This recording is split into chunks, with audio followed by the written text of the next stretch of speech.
Okay, I've unmuted myself, but I'm pretending like I don't know that I unmuted myself as a slight gag. But, okay, hello. Welcome on in, everybody. We're about to start stream. Let me just switch screens. And hello! They can hear you now. Hello. Hello, darkness, my old friend. Oh yeah, I gotta fix Noctis first. Fix me. I'm broke. Man, your redesign is really brave, Noctis. I like it. Yeah. Can't believe you became the OBS browser source template. There I like you it. are. Very square. All right, let me. Where'd you? He's real. What the? I was trying to resize you, and you just. He flew away. Yeah. What the hell? Control Z. Make bigger, please. I swear this never happens before. Okay, there. There we go. There. Right in the middle of the screen. Yeah, right in the middle of the screen. No one gets to enjoy Kaiju Noir. Why is it doing that? It's moving you around as I resize you. Interesting. Where do I put this? Guys, I found a beetle. Where do I put it? You should put it outside on a tree. Yes. Okay. Right here. Right here. Right over chat. No one needs to read that. Okay. It's fine. Okay, no. Alright, I think this is good. Why is it doing that? There, perfect. That sound good? I think so. That look Yeah. good? Alright. So sound is alright. I mean, I could check myself. I've got Chrome muted. Let's see. Noctis is taking over stream. Yeah, it's my stream now. Sorry, guys. Actual question. Is there like some like noise coming from like my mic? I keep seeing my thing light up. I'm trying to figure out what's causing that. I don't hear anything from you, Red. Nothing extra. Hmm. Okay. If you hear something, please let me know. Yeah. All right. Likewise.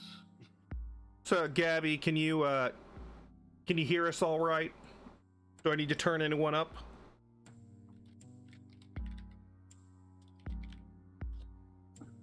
How do I turn people up? I think you just gotta like. I think that when you put in a browser source, it comes with a volume slider. Yeah, I meant like in Discord. Oh, Each person say something? if you right-click on someone's like window, then there's a user volume option. I'm just gonna turn you all up. Right click our names. Wow.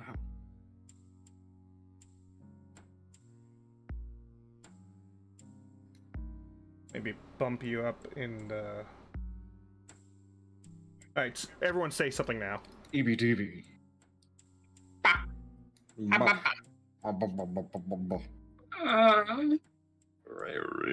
about that? Alright, that should be good enough. Yeah. We're very good at this whole streaming thing. Yeah, we're professionals. Oh, because yeah. we're scuffed. Wait, what? Hold on, professional? What? Absolutely not. No Alright. way. Alright, I'm gonna mute that so I don't have to hear that anymore. Alright, so tonight we are playing a visual novel by Kaiju Noir. Shit, I should have gotten the link. I knew I was forgetting something. Kaiju Noir, a visual novel by a friend of mine. You can find it on, let me get the itchy link, by NB Kaiju. They're a lovely person, very nice. I might DM the, oh wait, that's the wrong chat. I'm doing great here. You can get the game over here. Please support the official author, the official release. I'm gonna let NB know that I'm streaming their game again. Actually, I told them I wanted to stream their game again, and their reaction was, why?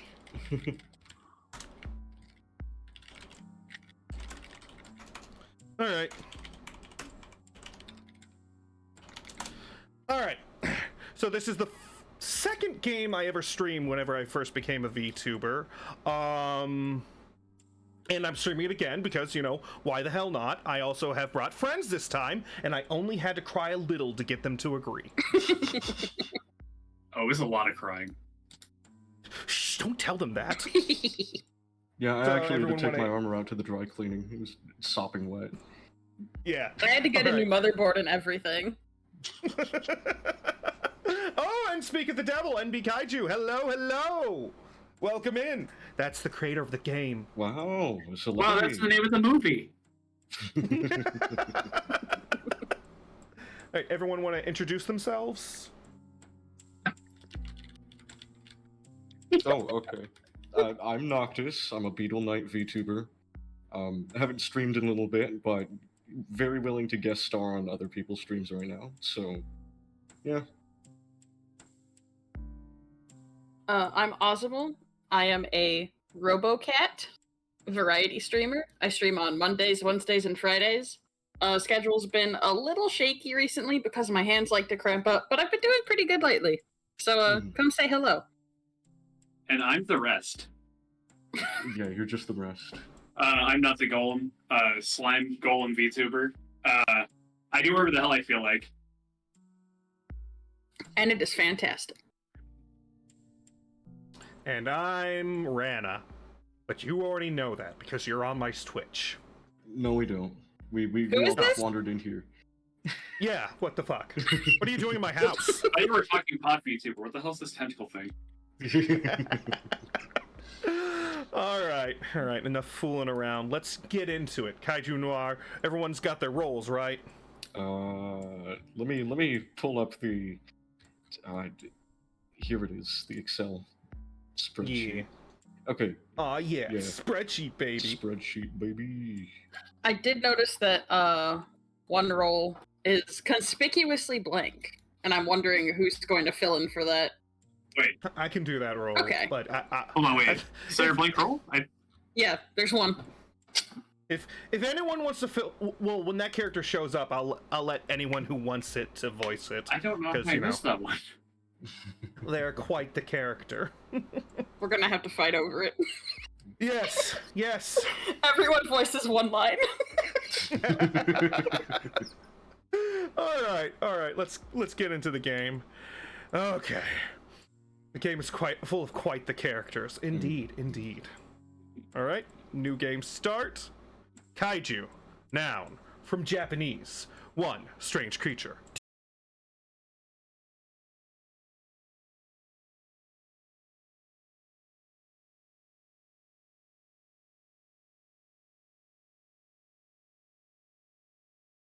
Blipped on me. Oh, yeah, I see it. Yeah. Am I still up? Yeah. You're good. I mean, you're definitely in call here. Yeah, I see you Okay. moving. Okay. It's probably God. Twitch being Twitch. Yeah. Yeah, probably Twitch being Twitch. It's, Okay. it's cool, twitchy. okay. You know how it is. Mm. All right. Should I start over? Or- Sure, start over. I didn't hear a single Oh. word. Okay. Yeah. Kaiju, noun, from Japanese. 1. Strange creature. 2. Giant monster. 3. Dinosaur. 4. The unknowable creatures that dwell beneath the surface of the world, feared, hated, and misunderstood. New Monstropolis. A city of monsters, figuratively and literally. We giant beasts with dark hearts and darker souls trudge the streets of this stone world. A decade since the war ended, and we kaiju chose to isolate ourselves in this place below the surface instead of coexisting with humans. Their human culture pervades, however, seeping through the cracks into every element of this underground existence. A life of tainted isolation or oblivion. Sometimes you have to make the difficult choice. Every night of your life. Question marks is you, Noctis. Oh. Carrie. It's every night another case, every night another horror story from the city of monsters. Carrie, are you awake? That's what you're here for, making a living on the fringe of society, closing the book on the stories that always end badly. Detective Carrie Barra, you have a client.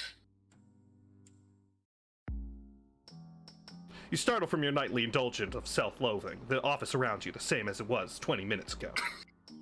Was this the life you expected when you began your career as a private investigator? Does this office make you feel like one of the charismatic PIs from the movies you watch every week? The walls, crumbling stonework, adorned with badly painted posters of the same film. Not squalor, but close. Your assistant, Alex Zoris, is looking at you in the bemused way he does every time he breaks you out of your daydreaming. What does he see when he looks at you? A gay little man. All right. How does Alex see me? A broken down kaiju who just wants to be left alone? One of those silver screen, hard-boiled untouchables? Or someone who just wants to make the city a little better? A hopeful. Hopeful sounds nice. A hopeful. Aw, Okay, what okay. a cynic. Even though I wanted to do the anti-hero voice, you say? Doesn't really matter. Ah, come on! Illusion of choice. Perhaps he always says that the way you see yourself changes your narrative. Hint, hint. Dialogue choices affect the narrative of the game. Oh my Whatever God. that means. No, really? In a visual novel? What? No way. Practically part of the same brood, cracked your eggs together, figuratively at least. You both went your own ways on that journey, but were there through all the weirdness that followed. He always has that grin on his face when he rouses you, still putting up with your nonsense after all this time. Being the sole private eye in the city of monsters isn't exactly the glamorous life. Is it an illusion of choice or an illusion of choice? Or an illusion of choice? It's a mystery. A couple of cramped rooms for an office with the cheapest furniture that could be carved from a block of granite. Alex never complains, though. What is it? Alex has worked with you since you started the agency, a few years after the gates closed between the worlds, lured by the prospect of reliable pay and lurid intrigue. In the years that followed, you've failed to provide either on a regular basis. Part assistant, part taskmaster. Part taskmaster. He keeps the lights on, the tea is strong, and your ego in check. Most of the time. You wish you could pay him more, or on time, but the City of Monsters rarely calls for the services of a private investigator. And there aren't a lot of folks beating down his door to hire a disabled veteran with more brains than a professor sandwich. Alright, this one's... You good? Yeah. Yeah? Okay. Are we open for new cases, or are you going to spend all night napping? What does the sign on the door say? Right now it says, keep your snout out of my business, fucker, but I'm pretty sure I can have that cleaned off by closing. The last case may not have ended happily for everyone, but it was an entertaining one. Maybe you should be the one scrubbing the door then. Sounds like we're open then. Can I get a tea? We're out of tea, and the petty cash box is empty. We do have a client, though. Fuck. You dig around in your pockets until you find some coins and hand them across the scarred desk. That's everything I've got. Send in the client and fetch something to wake me up, please. Alex snatches the cash and walks back into the front room of the office. He comes back a moment later with a nervous individual in tow.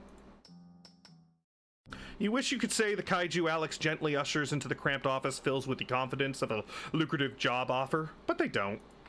They shuffle into the room, rings held tight against their body, a dozen tons of fur and muscle and strained nerves. They were scared.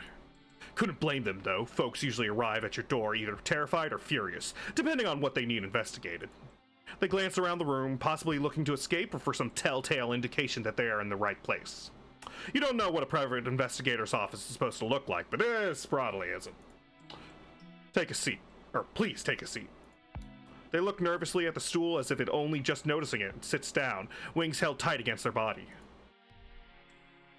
Right, who's Max Sora? I think that's Nut. Yeah. Alright. Thank you. There's a long pause in which you hear Alex quietly slip out of the front door. You know, it often helps start conversations if we learn each other's names. I'll start. I'm Carrie Byra. They or them, if you don't mind. This is my office. It says so on the door, or it usually does. You can call me Detective. I'm Max Sora, Detective Miss.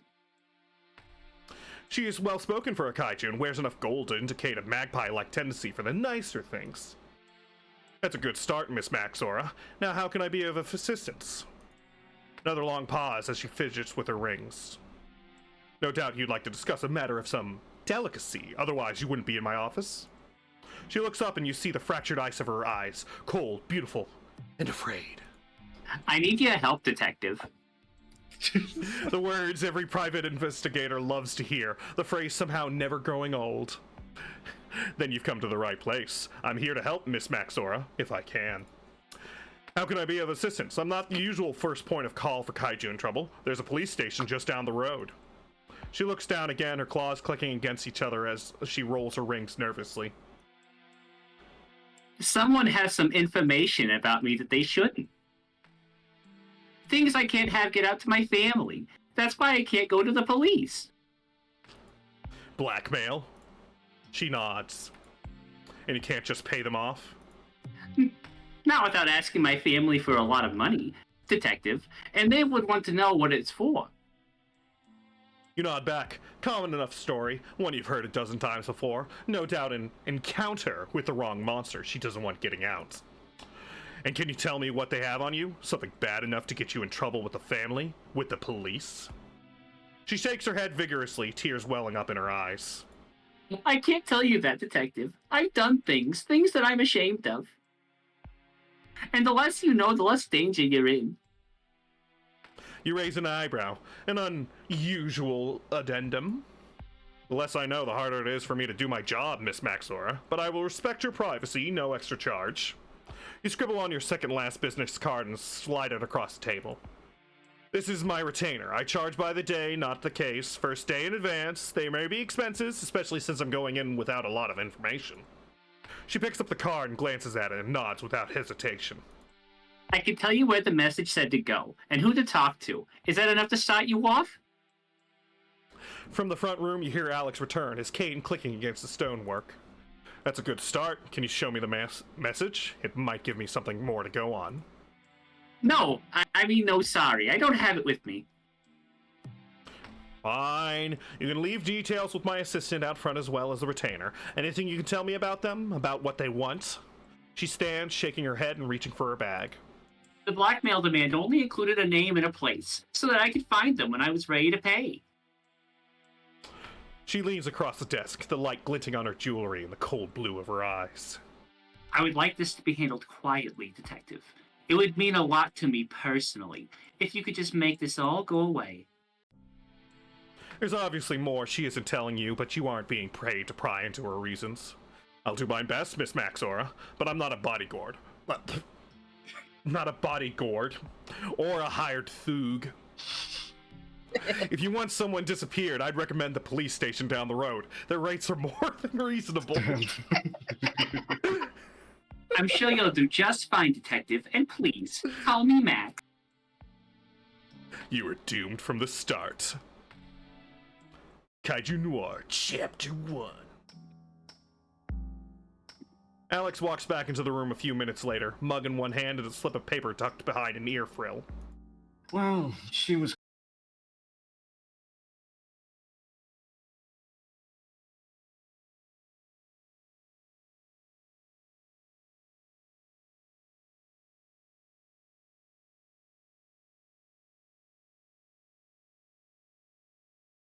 I can hear you now, but like you, I didn't hear the last. There couple might of be a months. connection issue with Discord directly, to be honest.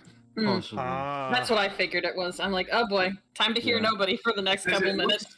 Because I don't have the stream with audio on, but I noticed that Rana keeps cutting out, but it seems to be only here.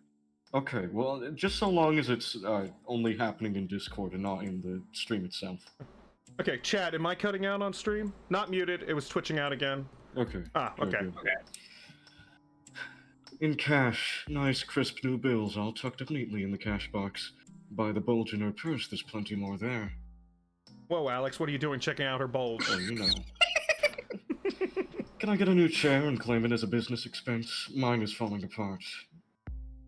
Tempting, wouldn't mind a new hat. Somehow keep shredding them.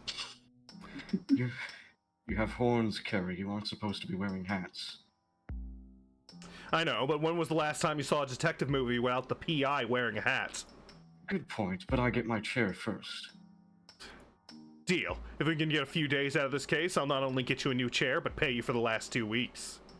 Alex shrugs and pulls the paper from his fin, placing it on the desktop.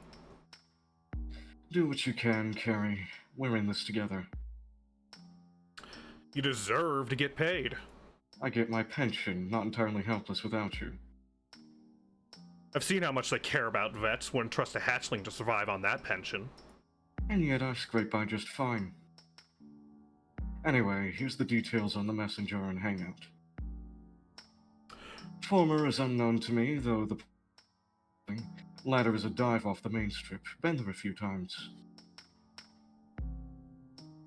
How are the drinks?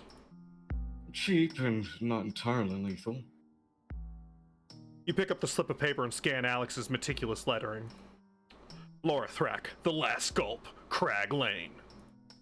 She really is playing this one close to the scales. I couldn't get anything out of her, not even a description. What the hell have you gotten us into? A case, which is more than what we had this morning, or yesterday, or last week. Alex leans against the doorway and taps his cane uncertainly.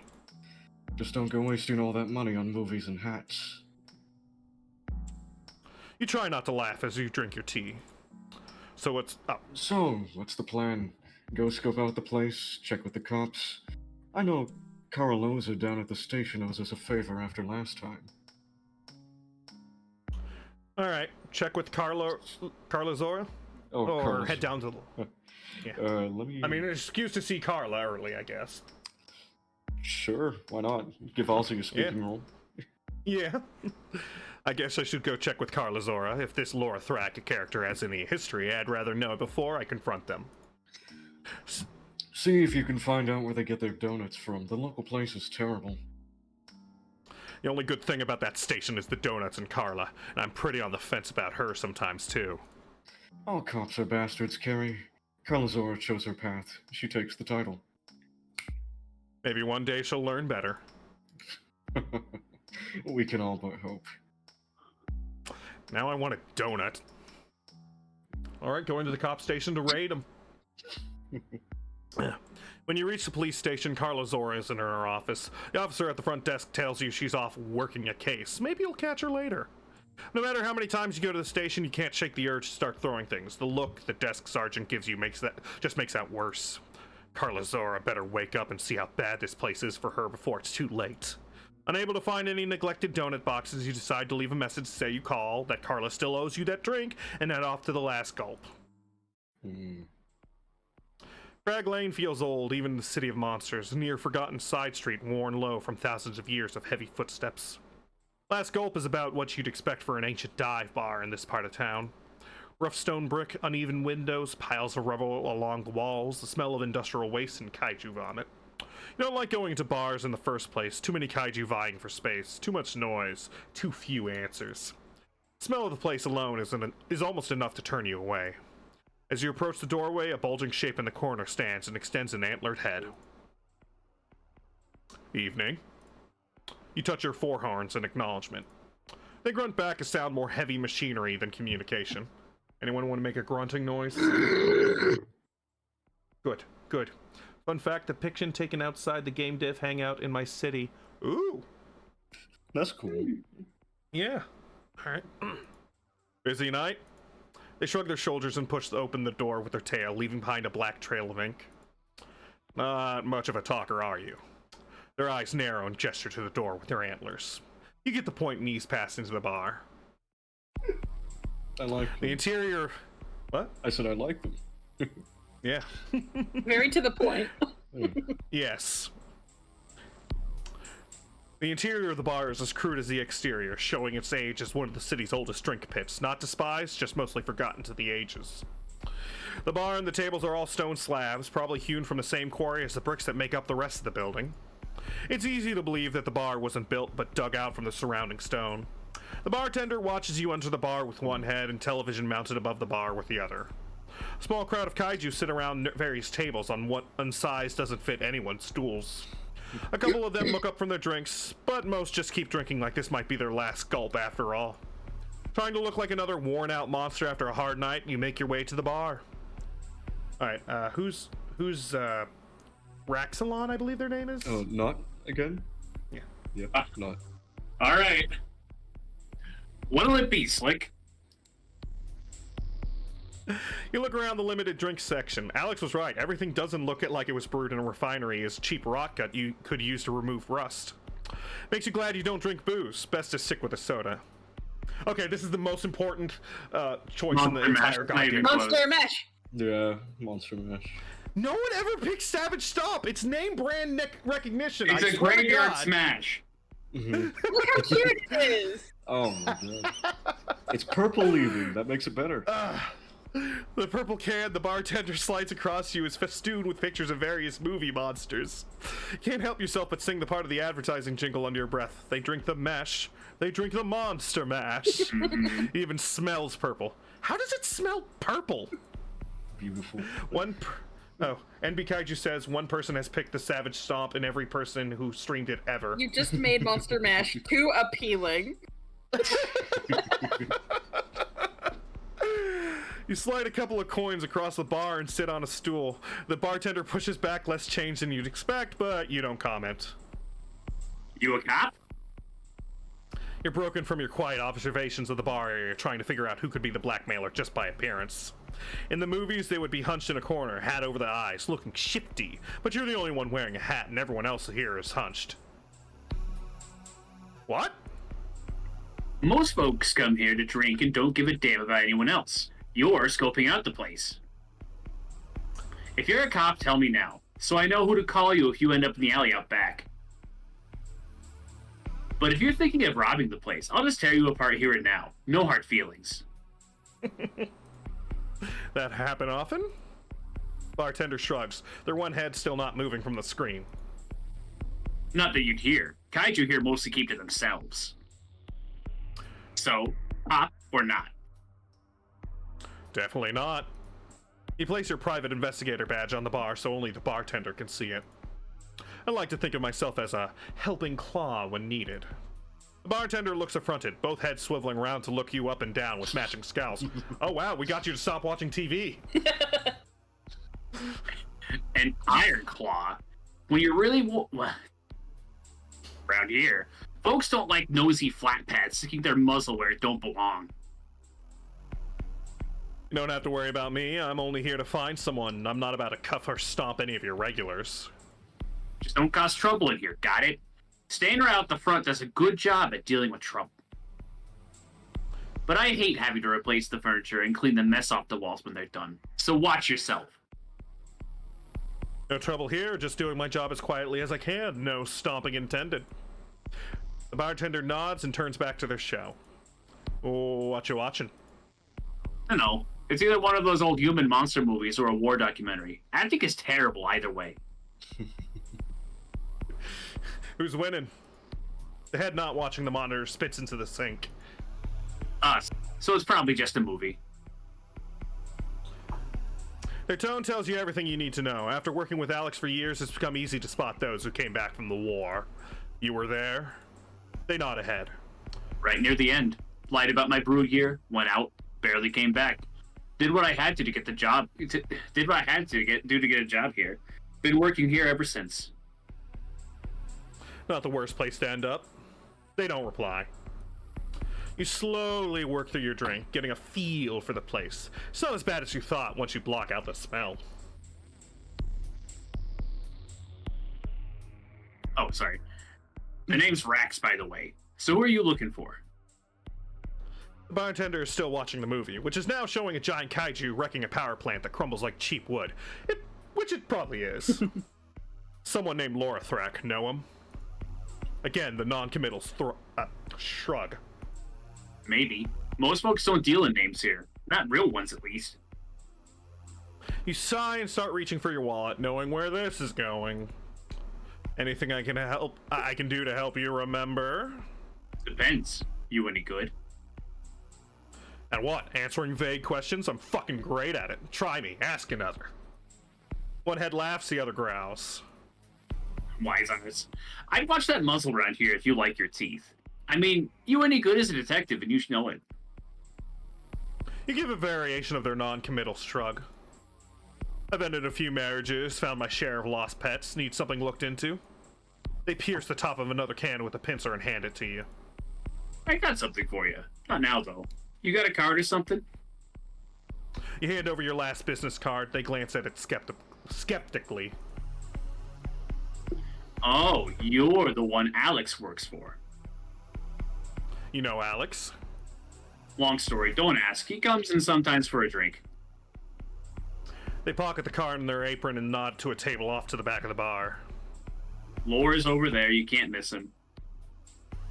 They indicated a table holds a single occupant, squat, spiky, and drinking like they were prepared to go on drinking forever. One of my best and worst customers. Drinks all night, never tips, never says thanks. Some fucking gratitude wouldn't go amiss. Ever spit in his drink? Both mouths grin widely. I mean, we can watch him just spitting in that cup over and over. I believe he spits in everyone's drink. Every fucking night. Try to sniff me on the tab one night. Don't try to screw with the two-head. We don't forget, and we can spit twice as hard. You pick up your drink and stand up from the bar. Remind me to never piss you off. Anyway, look me up when you've got time. I'll help you out if I can. They nod, go back to watching the end of the movie, and you head towards the occupied table in the back. As you approach the back table, you catch a stink coming from Laura Thrack. Dank, musty, alcohol-ridden, the stench of a loner you're all too familiar with. The table before them is littered with empty cups, the bartender obviously not wanting to get any closer than they have to. Laura Thrack? They look up, peering at you over the top of their drink, eyes trying to focus in the poor light. And I'd just like to remind everyone, I am not allowed to give Laura Thrack a voice anymore, after what I did last time. I think Laura's Noctis this go round. Yep. Okay. What's it to you? Whatever you're selling, I don't want any. Just someone looking to have a chat. You look like you could use some company. Laura looks you up and down with a sneer before gazing back down at their drink. I want nothing except to be left alone. You pull out the stool opposite and sit down. Well, that's too bad, Lore, 'cause I'd like to talk. Of course you fucking do. You a cop? Can't a kaiju just sit down and share a drink with a stranger? No, I'm not a cop, just someone in need of a few answers. Lore snarls, finishes their drink, slams the cup back down on the table, and waves to the bartender. What kind of questions? The kind that have to do with Maxora. Who? Never heard of him. Never? You got smoke in your ears? I don't know him. Funny, she knows you. Says you're saying she owes you some money. The bartender arrives, putting down a fresh cup of something that smells exceedingly flammable. You lean back a little. Laura picks up the cup, downs half of it in one swig, puts it back down. You wonder if it had a little something extra in it. On the shorter side. Curvy, wings, little horn on the top. That's her. Calls herself Maxora now, does she? What else did she tell you? She said you were blackmailing her. She wants you to leave her alone. Did she show you a blackmail note? Or have any proof that I was doing it? Or what I was supposed to be blackmailing her about? No, she didn't, but you took the case anyway, because she looked scared and had the money. Laura grins a filthy, broken, toothed grin. Oh, such a lovely smile there. Excellent. Can I get a ref sheet of all these kaiju? For real. The designs are wonderful. Mm-hmm. I know. Phenomenal. Thought so. She wanted you to come down here and make some trouble for me so I'd leave her alone, right? Or maybe she wanted you to sort me out good and proper in the alleyway, all quiet like. Something like that. They nod and slug back the rest of the drink. Thought so. You here's her hired muscle? No, private detective. Even worse then. Listen, Flatpad, and listen good. That dame ain't getting blackmailed. Whatever she's mixed up in, I ain't the one causing her grief. NB Kaiju says there's a concept art pack of all the kaiju in the game downloads. Hit them up after this and they'll send you a key. Ooh. Hell yeah. Ooh. Why she sent me after you then? Now you're asking the right questions. When I was working with her, she was going by Cesorius. Laura taps the empty cup with a claw. You get the hint and signal the bartender. Doesn't that seem like something you should be asking her about? She's your client, after all.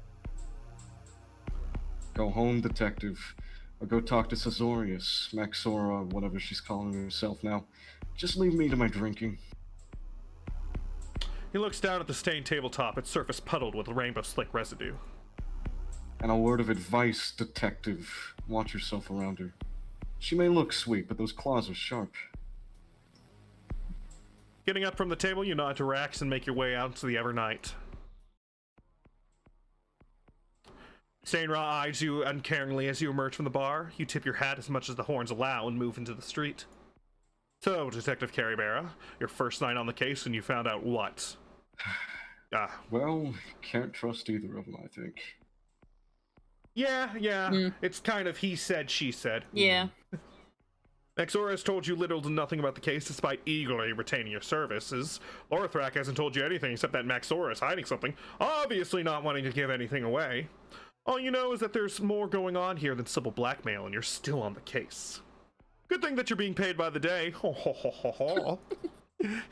You can feel your bed calling to you. Best to call it a night. Aw yeah, Chapter 2. You arrive at the hotel Maxora listed as her place of residence after filling Alex in on the previous night's encounters. So, what's the plan? Just go in there and demand the truth from Miss Maxora, tough cop style? I couldn't tough cop if someone was paying me to. I failed drama class. What a loser. Yeah, oh, you failed drama class? Get out of here, scrub! I'm just too boring, officer. I'm just a bog standard kaiju. Yeah, your acting is terrible. You'll never make it in this town. You'll see. I'll be a detective in everything. The building is old and well maintained, rough, clean stone brick, and an air of faded majesty in a near empty area of the city. At the front desk, you ask to ring up to Miss Maxora's rooms and let her know you've arrived. Time passes. Tucked into the corner of the room is a drink vending machine. You drop a coin into the slot and twist the knob. The machine grinds for a moment, then drops your coin into the return slot. It's out of Monster Mash. No! Plot thickens. It's always empty. I don't think it's ever been refilled. I've never been so disappointed. Never? Okay, once, but it turned out my toy rocket ship was behind the sofa the whole time. That says a lot about you, Detective. Maxora is standing more confidently than you'd seen in the office. Gone is the almost theatrical fragility of the night before. There's not much of me to know. A pleasure to see you again, Miss Maxora. Please, Detective, I asked you to call me Max. No need for formalities here. As you wish, Max. You're paying, after all. On that note, there's some things I'd like to discuss with you in private. Is there somewhere we can talk? She motions to a couple of ancient lounge chairs in the corner. I'm one of the only residents staying in the hotel, and the clerk at the front desk is hard of hearing, so we should be able to talk here. As you wish. The pair of you take your seats, the surface world design of them meaning you have to find a comfortable place for your tail. Been staying here long? Long enough. It's a decent place. Clean, quiet, out of the way. Sometimes you don't need anything fancy. I'm just surprised you aren't staying with your family. Do they live in the city?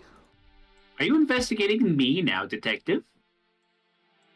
Let's just call it professional curiosity. Us PIs get used to asking a lot of questions. My family is always busy. As such, things can get a little hectic from time to time. So I came here once in a while for some peace and quiet. Any other questions you'd like to ask, Detective? Or shall we get back to business? Alright, what do we do? Subtle or confront her outright? We should probably be subtle at this point. What? Using tact? Ozzy, I'm ashamed of you. Yeah, she's gonna Listen. pull her giant kaiju gun on you. Listen, we don't know anything. If we Yeah. come in swinging, accusing her immediately, things are not going to go well. That's true. That's true. But kaiju fights are fun. They are. Okay. Business, of course. I encountered Lorathrak last night. He seemed a bit unsettled, and I wonder if you know anything more about him. Not much, Detective. I've only met him once, and that was when he gave me the blackmail demand. The demand, of course. You wouldn't have it with you, would you? She looks suddenly taken aback. What do you mean? The demand. I'm assuming he gave you a note or something? Otherwise, how would you know how much and who to give it to? Sitting in silence, it's easy to see the different emotions flickering across her face. What aren't you telling me, Miss Maxora? In the distance, you hear the clerk handing out keys to a resident, but the area around you remains in tense silence. I think it's about time you told me the truth, Maxora. Or should I call you... Sazorus? Or Sazorius? Sorry, got the name wrong. Nailed it too, Detective. Good job. She looks up, startled, that you forgot the name at first. He told you that name, huh? You nod.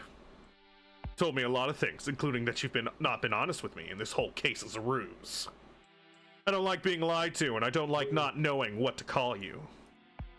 Keep calling me Max Detective. I don't use that other name anymore. I guess you should tell me the truth now, shouldn't you? It's come to the truth already, has it, Detective? It would be a nice change of pace. I really wish that damn vending machine was working. I need a drink. We could go somewhere? She shakes her head. Not in this part of the city. All too public. Could you grab me some water, though? There should be a jug on the counter. Oh, she's gonna make a break for it. Oh no. You stand, walk to the front desk, fill a couple of cups from the pitcher, and nod to the clerk, and return to Maxora, putting them on the table between you. Okay, she didn't run away. Thank you, She Detective. couldn't get past me. She can't get past me. Look at that coat. It would be rude to run away. Alright. Now, no doubt Oh, wait, this is you, Noctis. Sorry. I mean, Noctis. The ultimate VTuber Got fusion. it in 3, Rana. Now, no doubt Lore told you more than just that name, correct? You nod again. He told you we've some history between us. That you work together, yes. What else did he tell you? What should he have told me, Max? Well, it's true that we work together.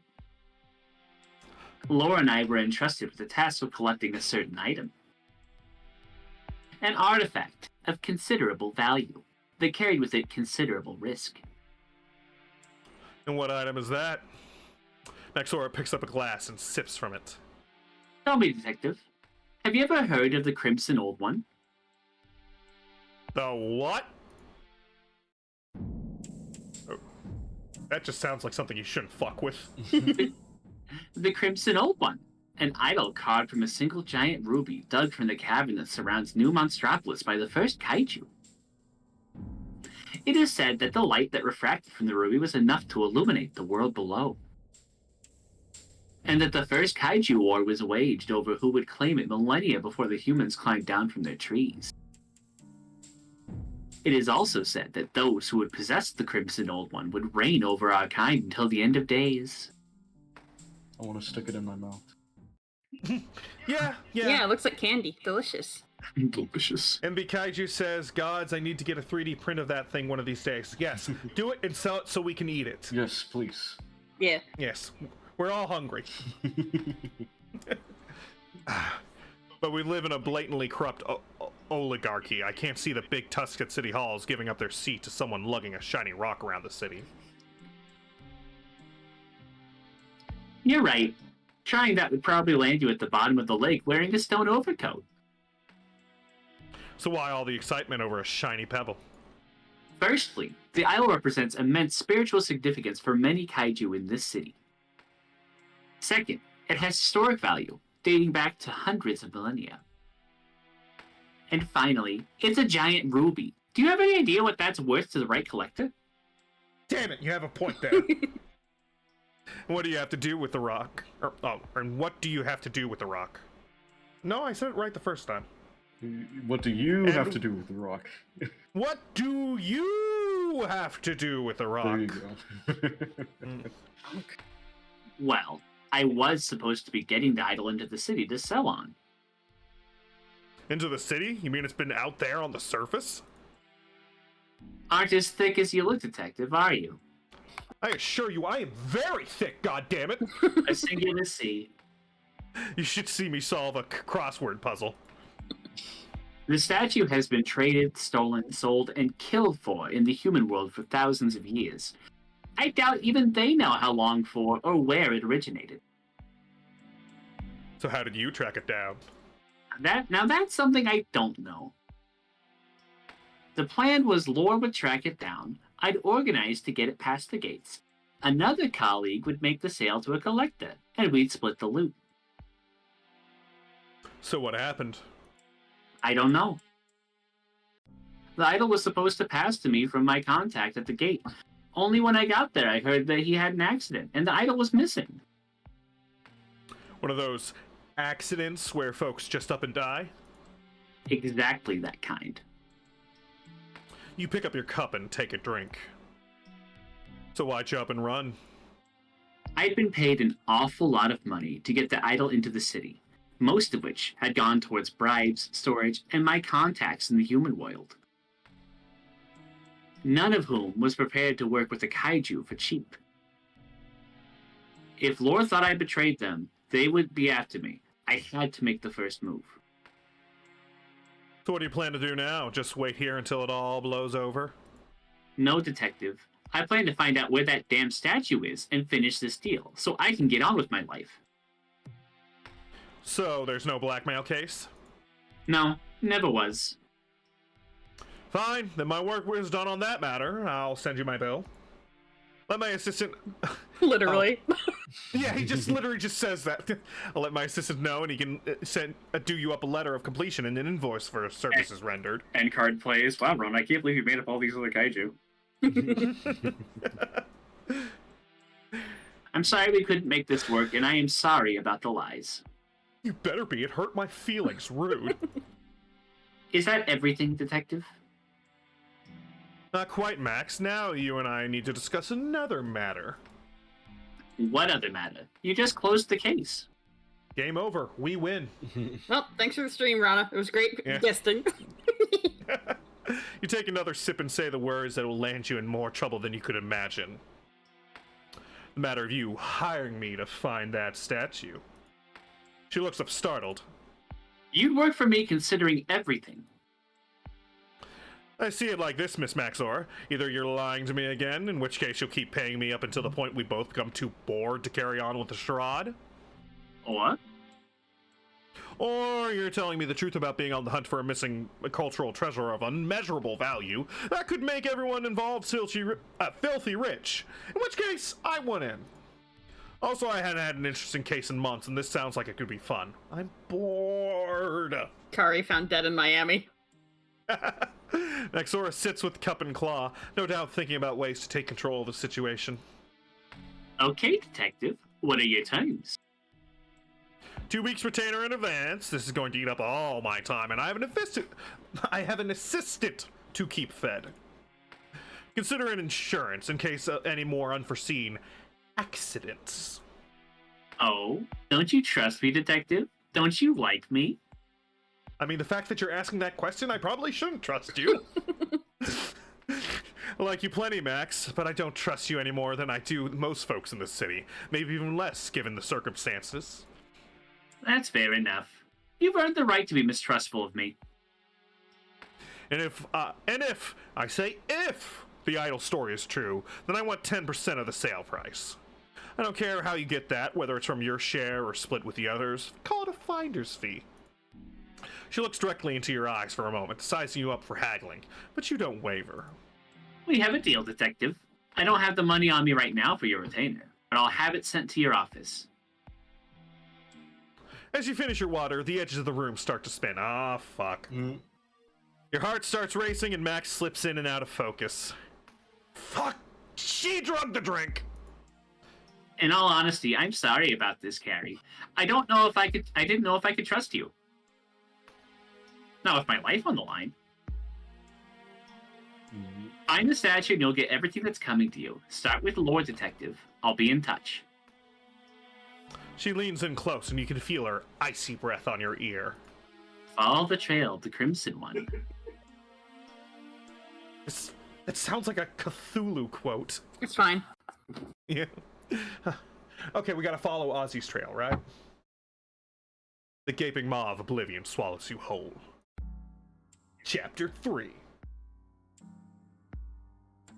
Chapter 3, dance. Waking with a start, you see the weary smile of the hotel clerk as they are gently shaking you. I finished the demo! Yay!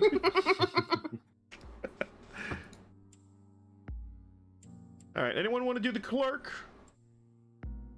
Aussie hasn't gotten to say anything yet. I have not gotten to say anything. Be that Okay, Ozzy become that creature. I'm gonna be that creature. It even has red on it. Come on. Hooray, it's me! Miss Maxora said you needed some rest, and not to wake you until she'd left. She didn't say you were such a heavy sleeper. You rub the blurriness out of your eyes and look around. The clock in the corner is showing 3 hours past since you arrived. Where's Miss Maxora now? Ugh. I don't know.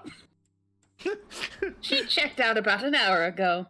Didn't leave a forwarding address. Never stays for long, but I'm always happy to see her. They smile and help you stand. She left a card for you. Just a moment. Is this your Kaiju Sona, MB? Yeah, it is. They submitted it to that one crossover comic I'm working on in the background. Cute, cute. I hope the voice is okay. Sorry, NB in general. They shuffle over to the desk and return, handing over a rectangle of a white card with crudely drawn picture of a squat creature in red ink. It's just dick butt, but kaiju form. It's I shin can see dick it. butt. Always drawing that. Always drawing that little fellow. I find a couple of these little cards in her room whenever I clean up. A mascot or cartoon character, maybe? Something like that. Turn the card over to see the words. Find it, then oh. Do you want to read Max's quote? Not Find it, then find me. Max. written on the back. What else do you know about Miss Maxora? They give a happy shrug and shamble behind their polished stone slab of a reception desk. Not a lot. At this hotel, we respect our residents' privacy and make it a point not to ask personal questions. But that's all I'm good for! Get out. But she's clean, keeps to herself, and tips well. All I could ask for in a resident. You flick the clerk a coin. You run a nice hotel. If Miss Maxora returns, please tell her I'll be in touch. They nod appreciatively and you walk out into the city. Back in your office, Alex is standing behind his desk looking furtive. You look upset. What happened? If we suddenly received a rather large sum of money through the mail slot, what would you say? I'd ask when we got a mail slot. Carrie? Did such a thing happen? I'm not saying anything without a lawyer. You don't want a lawyer this time of night. They'll give you indigestion. Was this hypothetical sum of money enough to cover 2 weeks of work? He narrows his eyes. 2.5. I gather from your expression it was from Miss Maxora. What do you want me to do with it? You laugh and lean against the door frame. Go get yourself that new chair, Alex. Our Miss Maxora turned out to be a bigger client than we expected. Fill the tea kitty too. Oh, if there's anything left, take what I owe you in back pay. Are you sure? You didn't do anything illegal, did you? Like foolish illegal? Not yet, but I may have to. And I want to make sure you and I are square. Whatever you say, Carrie, I appreciate it. What did happen at the hotel? You were gone for hours. You tell Alex the full story. Lore, the Crimson Old One, the tranquilizer in your drink. He nods along quietly without interrupting. That's a pretty fucked up situation. Not sure if I feel comfortable taking a case from someone who do that. Are you going to be okay? I'll be fine, just a little groggy. She'll be paying double for that little stunt, though. The drugging Carrie fee. Do you think she's telling the truth? She did drug you after all. If she isn't, she's willing to pay a lot to keep me around on the back of a lie. And if she's being honest? Highly doubtful. But in some mystery novel world where she's telling the truth, we get to track down an artifact of wealth beyond imagining and make a bucket of cash in the process. Nobody tell them. If you don't get killed while you're out there. What makes you think I'll get knocked off? Do you remember what happens to anyone who gets their paws on the treasure in those movies you're so fond of? Bang!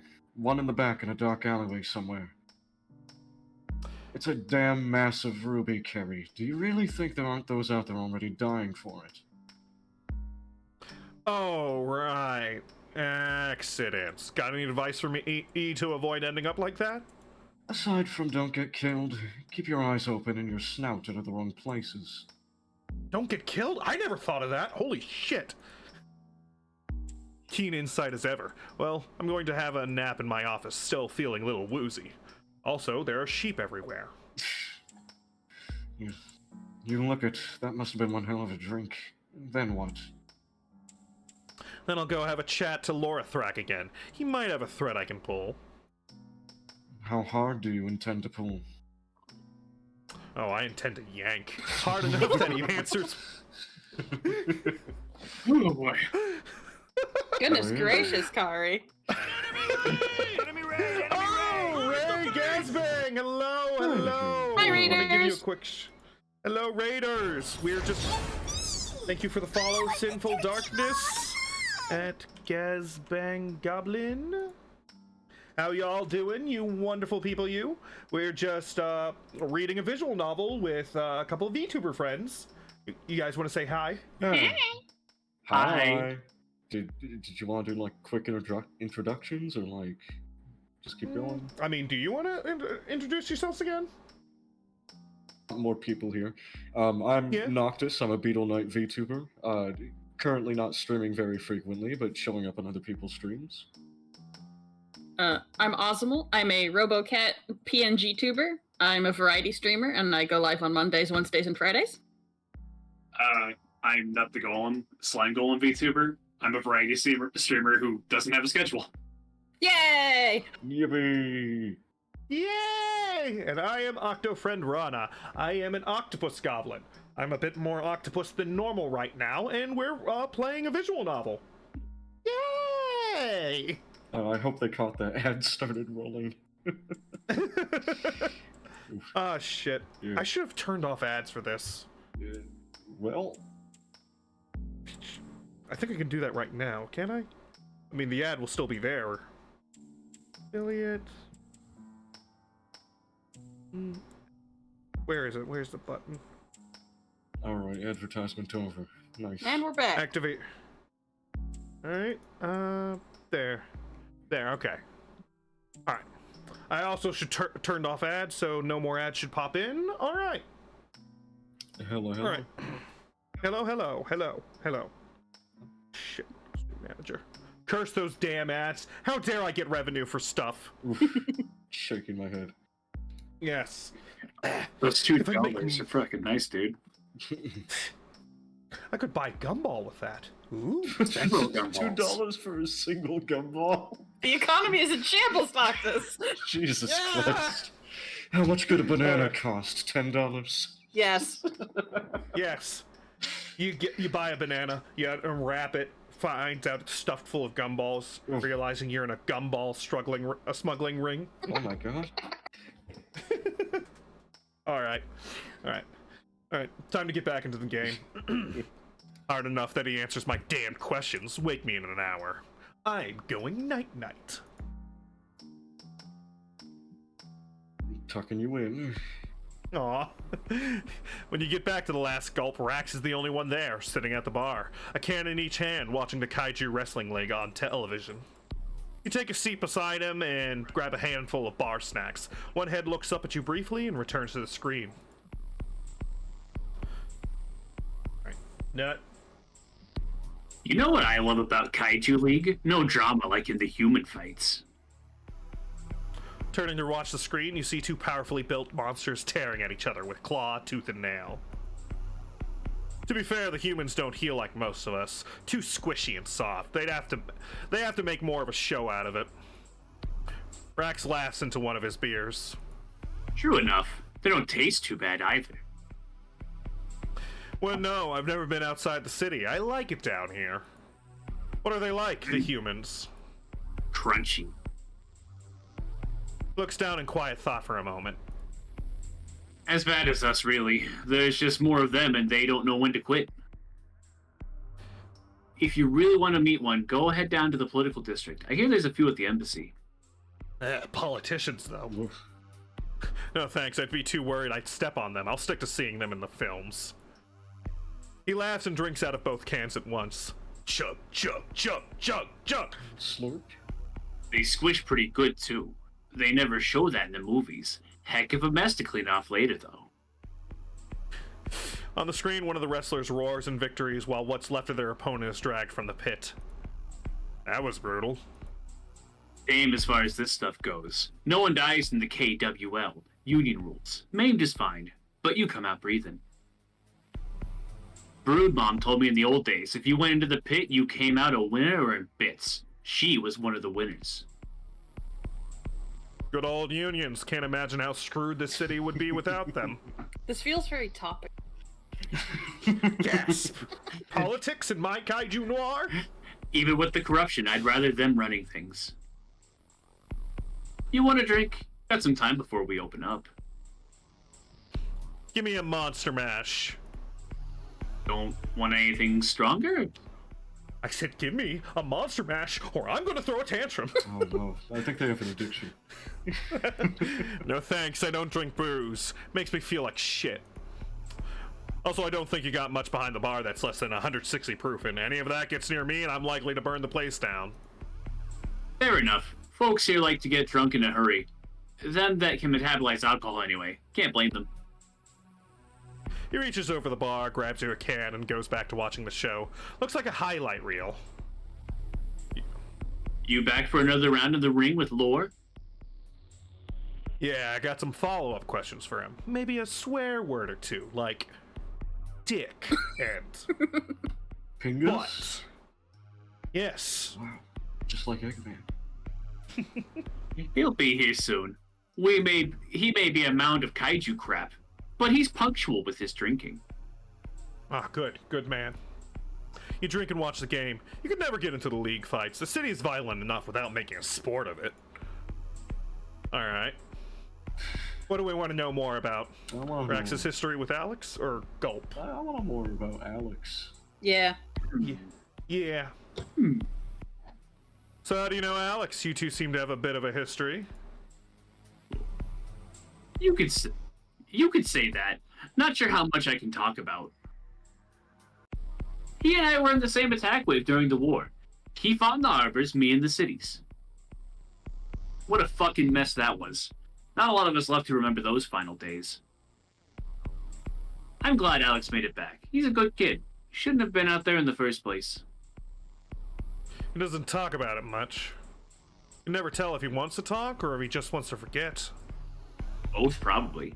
Shit like that doesn't just go away. He sighs and sags a little.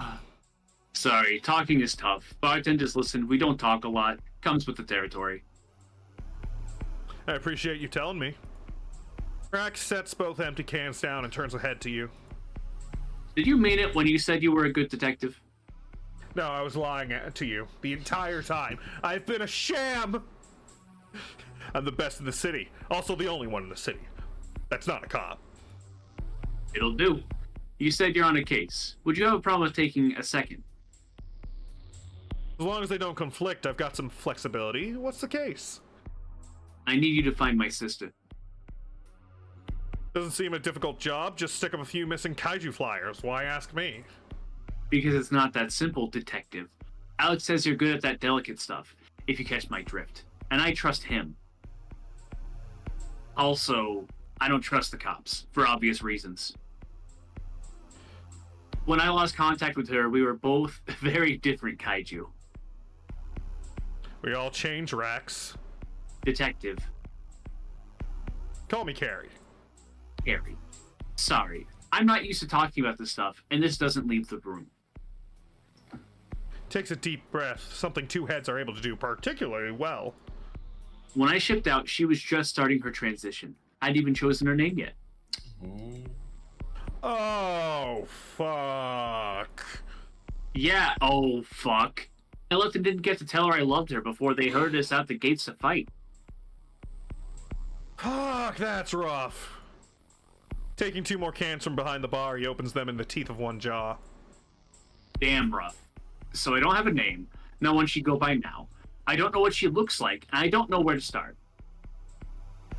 You both drink in silence for a few minutes. I'll take the case. This one hits a bit close to home, so I'll do it no charge. I ain't gonna ask you to do this for nothing. Yeah, I don't want revenue. Ew! Don't sweat it. My other case is paying more than enough to cover my time. If you want to pay, then set me up with a tab at the bar. If I find her, scrub the tab. If I don't, I'll settle it next week. He scowls at the compromise. Typical kaiju stubbornness. You think you could find her that fast? I've been looking for years. I'm a damn good detective. You'd be amazed what I can do when I start poking around. I'll do it right now. Poke. Poke, poke. So what do you have that I can work with? I can't exactly just go around the city sticking up wanted signs for a trans kaiju that was separated from their family during the war. I need Alex at the door just to hold back the queue. Damn humans. You know we didn't have to think about gender bullshit till they came around. We were just monsters, Jesus. Incredible. Tell me about it. Of all the social construct crap we had to pick up from them, this has to be the weirdest. Influence was a pretty bad idea, too.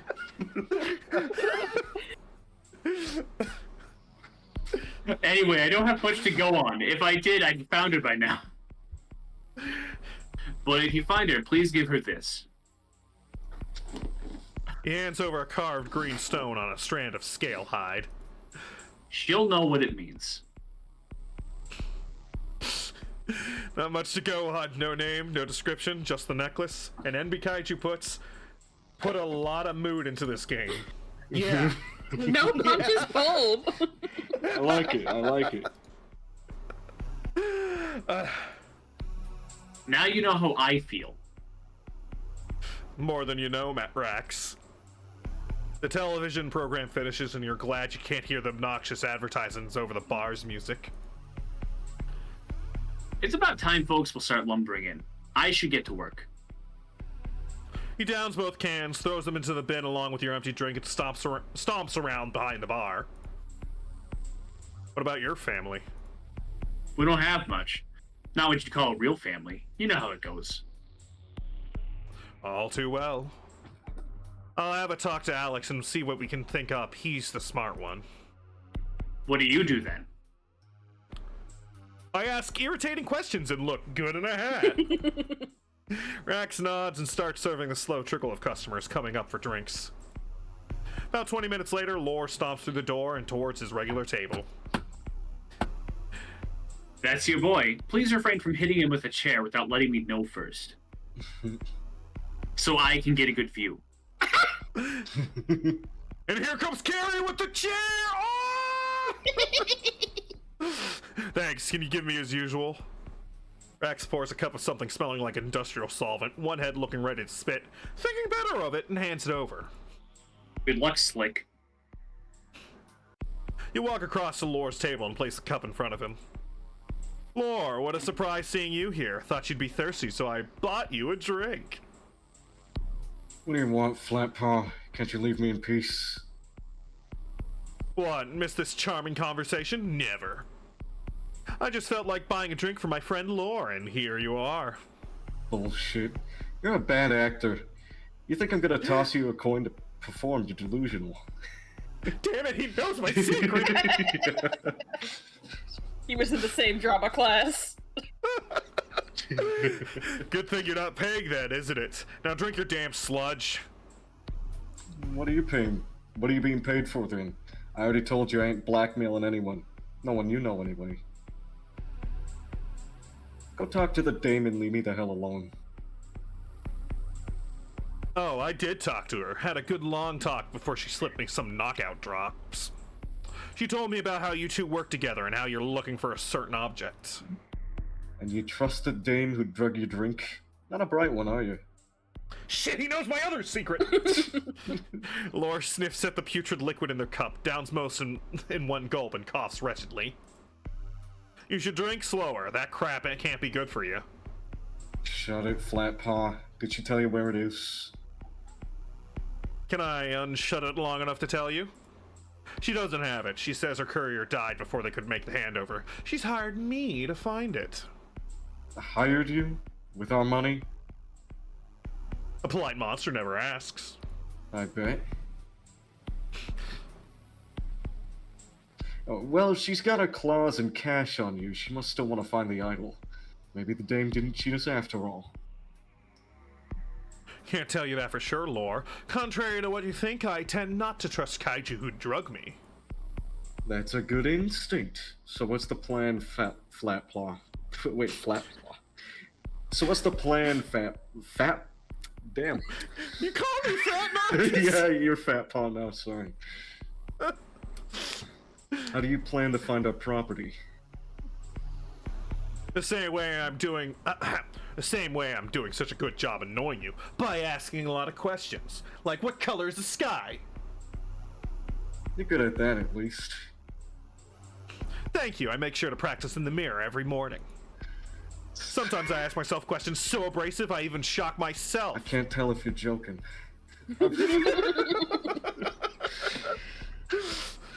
I would believe that. You seem like the sort of kaiju that could piss off a stone wall. Oh, I have. It fell right on top of me. Oh. So tell me, Lore. So tell me, Lore, how many kaiju know about the idol, aside from you, Maxora, and I? What do you want to know? I want to get paid, you've been screwed. I mean, I do like getting money, but... I mean, I we're, don't all, think we're he already cares. getting money. We're already gonna get a cut out of this. I don't. Yeah, better make it something personal, like, hey, I want to get paid. I don't care if you get paid or not. Yeah. Because one of them screwed you, it's pretty obvious, or we wouldn't be sitting here right now. Can't imagine your endeavor had a large team, so I want to know who else is involved. How'd you figure that? Max is scared because you're still around? I'd say because you're all still around. Alright. Because if Maxora had stolen the goods, she'd be out on her wings to cash in. If you'd nabbed it, you wouldn't be in this hole getting wasted on what I can only guess is an industrial solvent. And if your other partner had it, they would have paid you off by now. Looks into the dregs of his cup and swirls it around. Yeah, you got me there. There's someone else involved. A backer. I figured you weren't the brains behind all this. Who are they? Hey, fuck you. Can't tell you. They like their privacy. Can't exactly blame them considering the trouble that rock has caused. A rock worth several fortunes. Fortunes aren't worth shit when you're dead. And a lot of us get to come back after we take the fall. Still, someone has to have known about the deal. Max is too personally invested to let something like this go tail up. You put too much faith in that dame. In this city, you gotta put your faith in something. I put mine in money, which she's paying me a reasonable amount of. And if I could get you more than she's paid, a lot more, Oh, are we talking about this, or are we talking about this? I don't know, stop being a bitch. What would I do with it? I already have a nice coat. If I help find the rock, I'll have enough to never have to worry about rent ever again. If I don't find it, I at least have enough to get myself a new hat. These things ain't cheap. Besides, I have a rule. No conflicted cases. My assistant would never let me hear the end of it. Just bitch, bitch, bitch.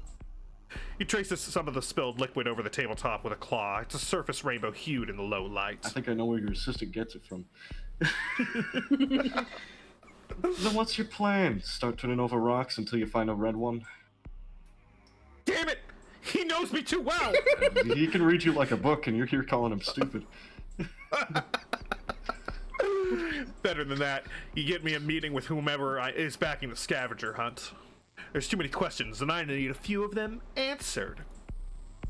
I'll try, but I can't promise they'll talk to you. Tell them if they want their shiny pebble, they'll talk to me. The longer they wait, the harder it will be to get the thing back. You write down your office address on a stained napkin.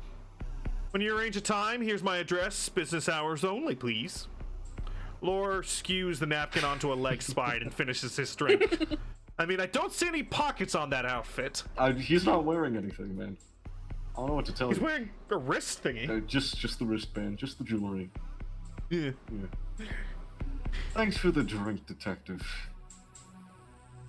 Thanks for the chat, Lore. You've been charming as always. I'll see you when I see you. On the way out, you tip your hat to Rax and head back to the office. Hopefully Alex hasn't headed home yet. You've got a lot to catch him up on. Chapter 4. Chapter 4! Okay. Oh, yeah. I heard the Chaos Emeralds are in this one. Ooh. So now we have 2 cases. What the hell were you thinking? Find a lump of rock that might not even exist and track down someone without even a name or appearance to go off of. This is why I don't let you go out into bars anymore. You always come back with the worst cases. I have an addiction, Alex. You do, to Monster Mash. He's shaking the teacup like, or they're shaking the teacup like, this isn't Monster Mash. It's just tea. I don't want it. Kind of oppressing since I don't even drink, right? Don't blame me. For some reason, Kaiju keep telling me their problems, expecting me to solve them. You think I was a private detective or something? Oh. Keep your day job. Damn it. This What is his happened? day job. Their day job. That's the problem. What happened this week, Carrie? Everything was so quiet. How did we end up in a mystery novel? Well, NB Kaiju contacted someone about making a visual novel. Karmic buildup. Maybe the universe just decided to start throwing rocks. At least one of the rocks is worth a great big pile of cash. Ah, yeah, rock throwing. Ow. Speaking of cash, why didn't you ask for payment on Rax's case? He's good for it. You look at Alex over your tea. You and I have been in similar situations. I remember how shit things got when you came out. I didn't fare much better. I couldn't stick a price tag on this kid getting a little happiness back after all he's been through. Looks down into his mug. It bubbles back at him. Fair. It's not like we need the money right now. Right. We can afford to do a little pro bono for our barkeep in need. The pair of you drink in silence for a while. So, what the heck do? We haven't got any leads on either case.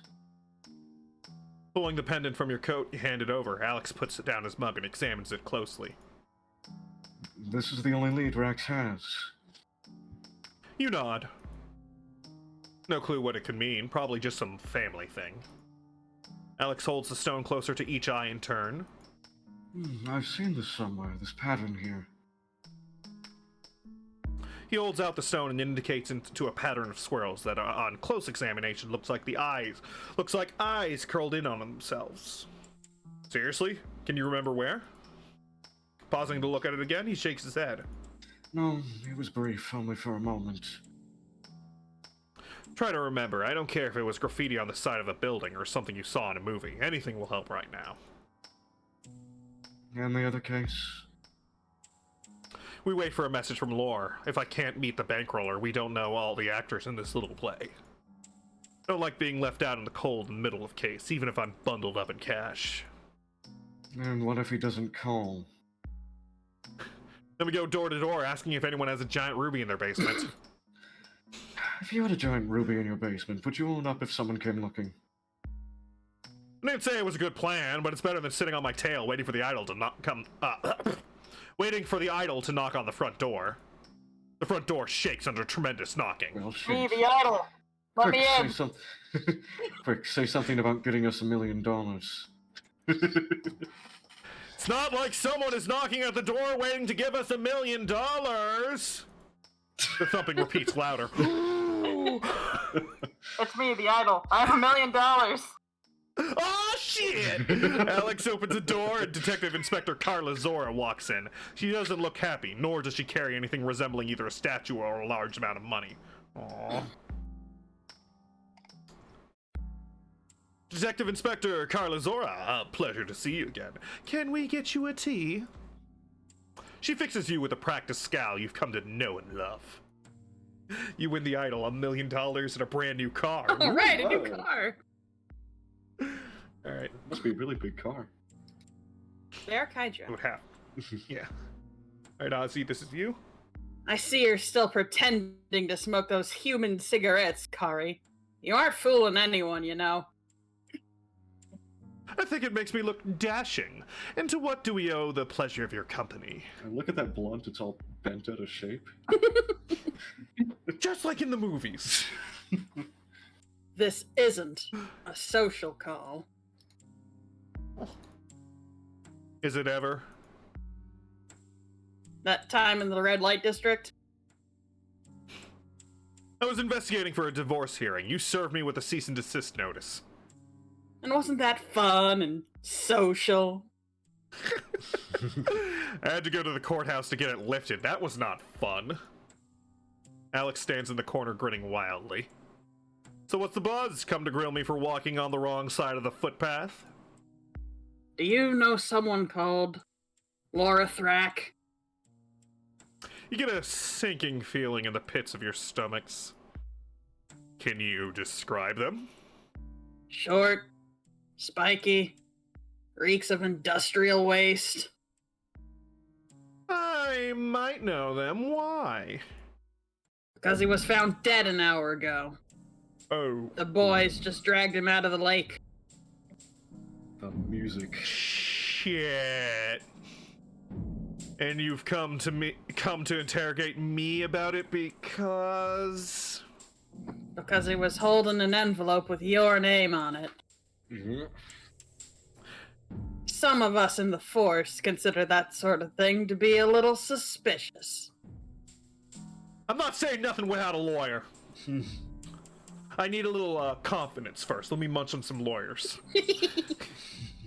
You cops think everything is suspicious. If you saw someone who wasn't a cop eating a donut, you'd start questioning them about where they got it. May I have the note? It's evidence. Are you going to on? Oh, you cut out Ozzy.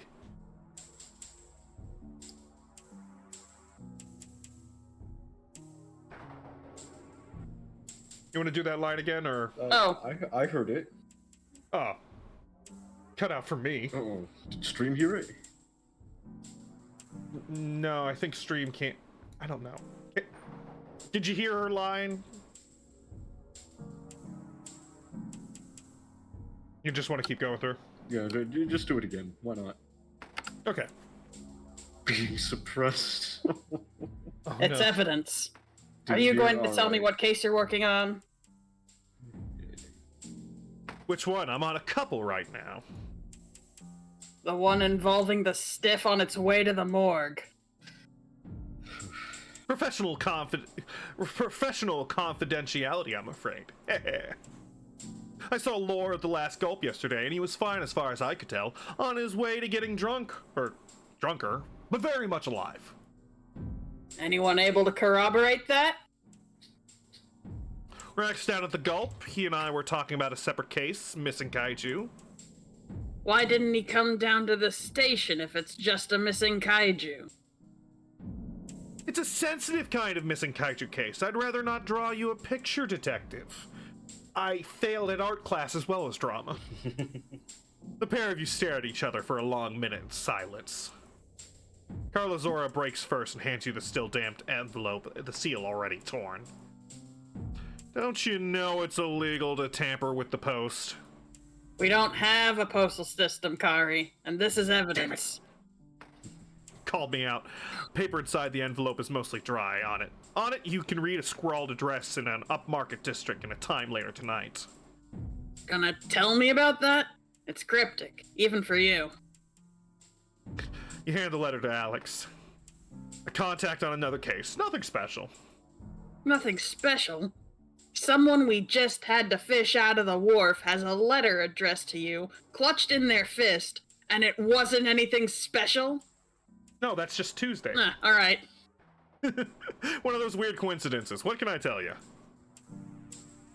Clues or suspects? Oh, I mean, it's either or, really. I'd go with Yeah. clues, because honestly, if she's Yeah. coming to you, you're probably suspect number one. Yeah. Yeah. Do you have any clues on what happened to Lore? Anything else at the scene? Carla Zora leans against the wall. She looks tired. Nothing concrete. He'd been dragged a short distance to the lake. Lots of scuffed claw prints, and a recognizable wound shape. We'd know the talent if we saw it again. Honestly, we were hoping you'd know something. Anything. None, I'm afraid. He was found in the lake with his throat slashed. Still had cash on him, and no one had touched his jewelry. Fuck, what a way to go. I've seen worse. Usually murders have more of a point, though. This wasn't a mugging, and it was too sloppy to be a professional hit. Anyway, if you can't help me... She leaves the sentence hanging and glares intently at you. Then I need to get back to the office and write up my report. Unexplained kaiju side isn't exactly rare, but it still doesn't look good for the department. Oh no, think of the PR. We should go get that drink together one of these days, Carla. Absolutely not. I mean, I like that, Kari. I feel like you're not being very sincere. Maybe when we both learn to relax enough to leave our work behind. Oh, that's never happening. That could take a while. Stranger things have happened. That time we were working on the double kidnapping case was just a cover for the mayor's children running away, for example. Don't remind me. I still get nightmares about that mess. They never did find all the bits. Oh, we got the kids back safe, though. Just don't do anything foolish, Kari. Alex, please stop them from getting themselves killed. Aww, I'll do my best. ratting me out? I can't promise anything. You know how they can be. Look after yourself, Detective Inspector. She walks out, slamming the door behind her in a way that is uniquely Carla. Your cup nearly rattles off the desk. I can't believe you two used to date. That was a long time ago, before she became a cop. Yeah. I'm not gonna say that it was my worst breakup, but it was definitely the loudest. Oh. Do you regret it?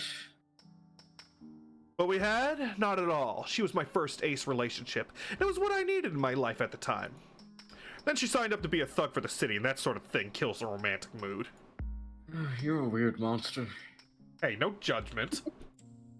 True, but I'm a weird monster with a lead. In a dead contact. Oh, and you're the key suspect in the murder of that contact. Shit. No doubt, Carla's polite, but she's not clueless. I'll have to keep an eye out for tails when I head out. Hey, Sonic! Ah, found him! Look, I'm not happy Lore's dead. He was an asshole, but that doesn't mean it deserves to end up in the lake. Who do you think killed him? Whoever doesn't want us to find that rock. And what do we do about it? Simple. We find the rock that they don't want us to find. How are you planning on doing that if it's so simple? By following the money, my dear Alex, we follow the money. Not getting killed in the process of following it, I hope. That's the idea, keeping my paws crossed that I don't end up going for a swim myself. What about Rax's case, the missing sister? What about it? We can't just show off that pendant to every kaiju in the city hoping to get a response. Either Rax gives us more to work with, or you remember where you've seen that design. Or we randomly bump into someone on the street holding a "looking for my brother" sign. None of those sound hopeful. Hey, you don't know! I'll make a sketch of the design. Maybe it'll help me remember. Then you can take it back.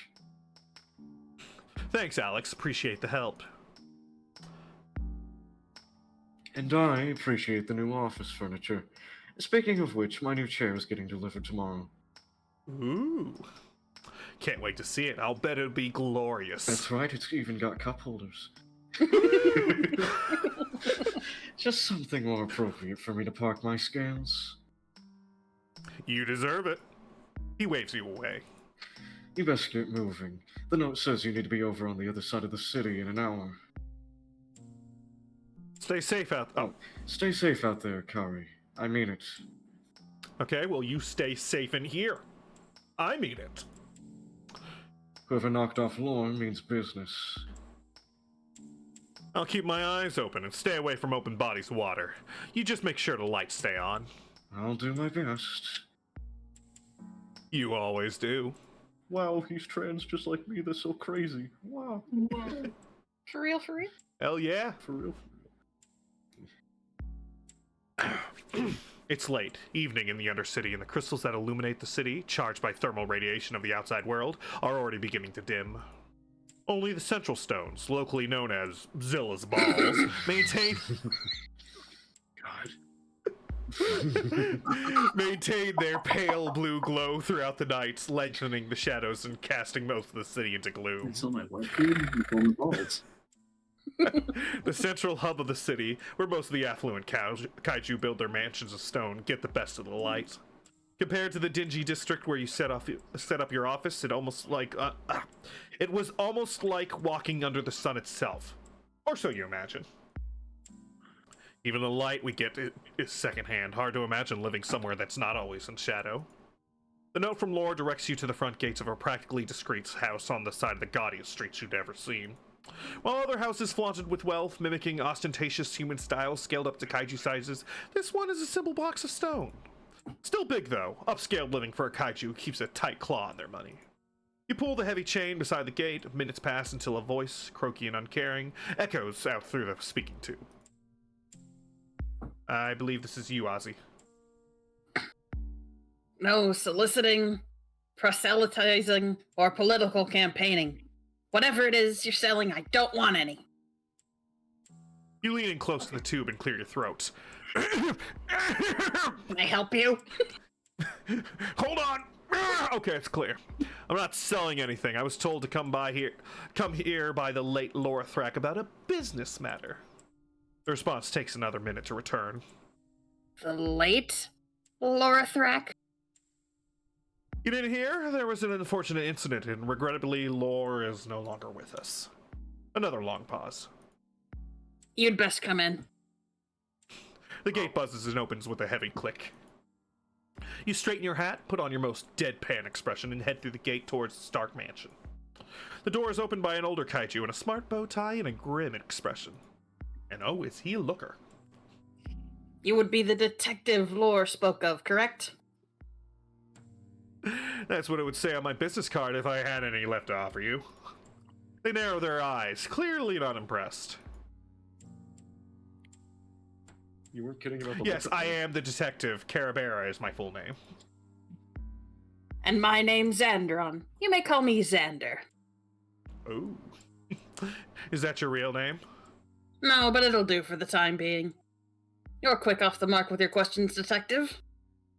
If I don't keep asking questions, I'm afraid I might explode with curiosity. Well, don't do it in the house. Aw. A dangerous habit in this city. Alright. Suspicion, or would you rather I stop? I think maybe we should be polite to them, because I don't want to see you get thrown through a wall yet. Yeah. I kind of want to see you get thrown through a wall, I'll be honest. Yes, Rana, piss off the tentacled monster. Option 2, I do please. it every day. Would you rather I stopped? I could probably hold off on a vigorous inquiry for a few minutes. I wouldn't dream of it. I so rarely get visitors, even impertinent ones such as yourself. Then I shall continue with my impertinence. Do so. It'll be a nice change of pace from talking to myself. Xander leads you into a drawing room, old furniture and low lighting. This is a big place. You don't have any help? Gesturing for you to sit down, Xander lowers himself onto a chair, tentacles wrapping her into time-worn grooves in the stone. Good help is hard to find, detective. Besides, I don't need much to keep this little home of mine ticking along. Little? This room is bigger than my whole office. I'd get lost trying to find the bathroom. That's a you problem. But I didn't come here to compare domestic arrangements. No, of course. Poor Lore, rest his hide, said he wished to discuss a delicate matter. I must say, you don't seem particularly shaken by his loss. After your first few centuries, you start to learn how fragile life is. None of us last forever. I will miss him, though. Would you at least do me the courtesy of telling me how he met his end? I only learned about it an hour ago. He was found in a lake with a slit throat.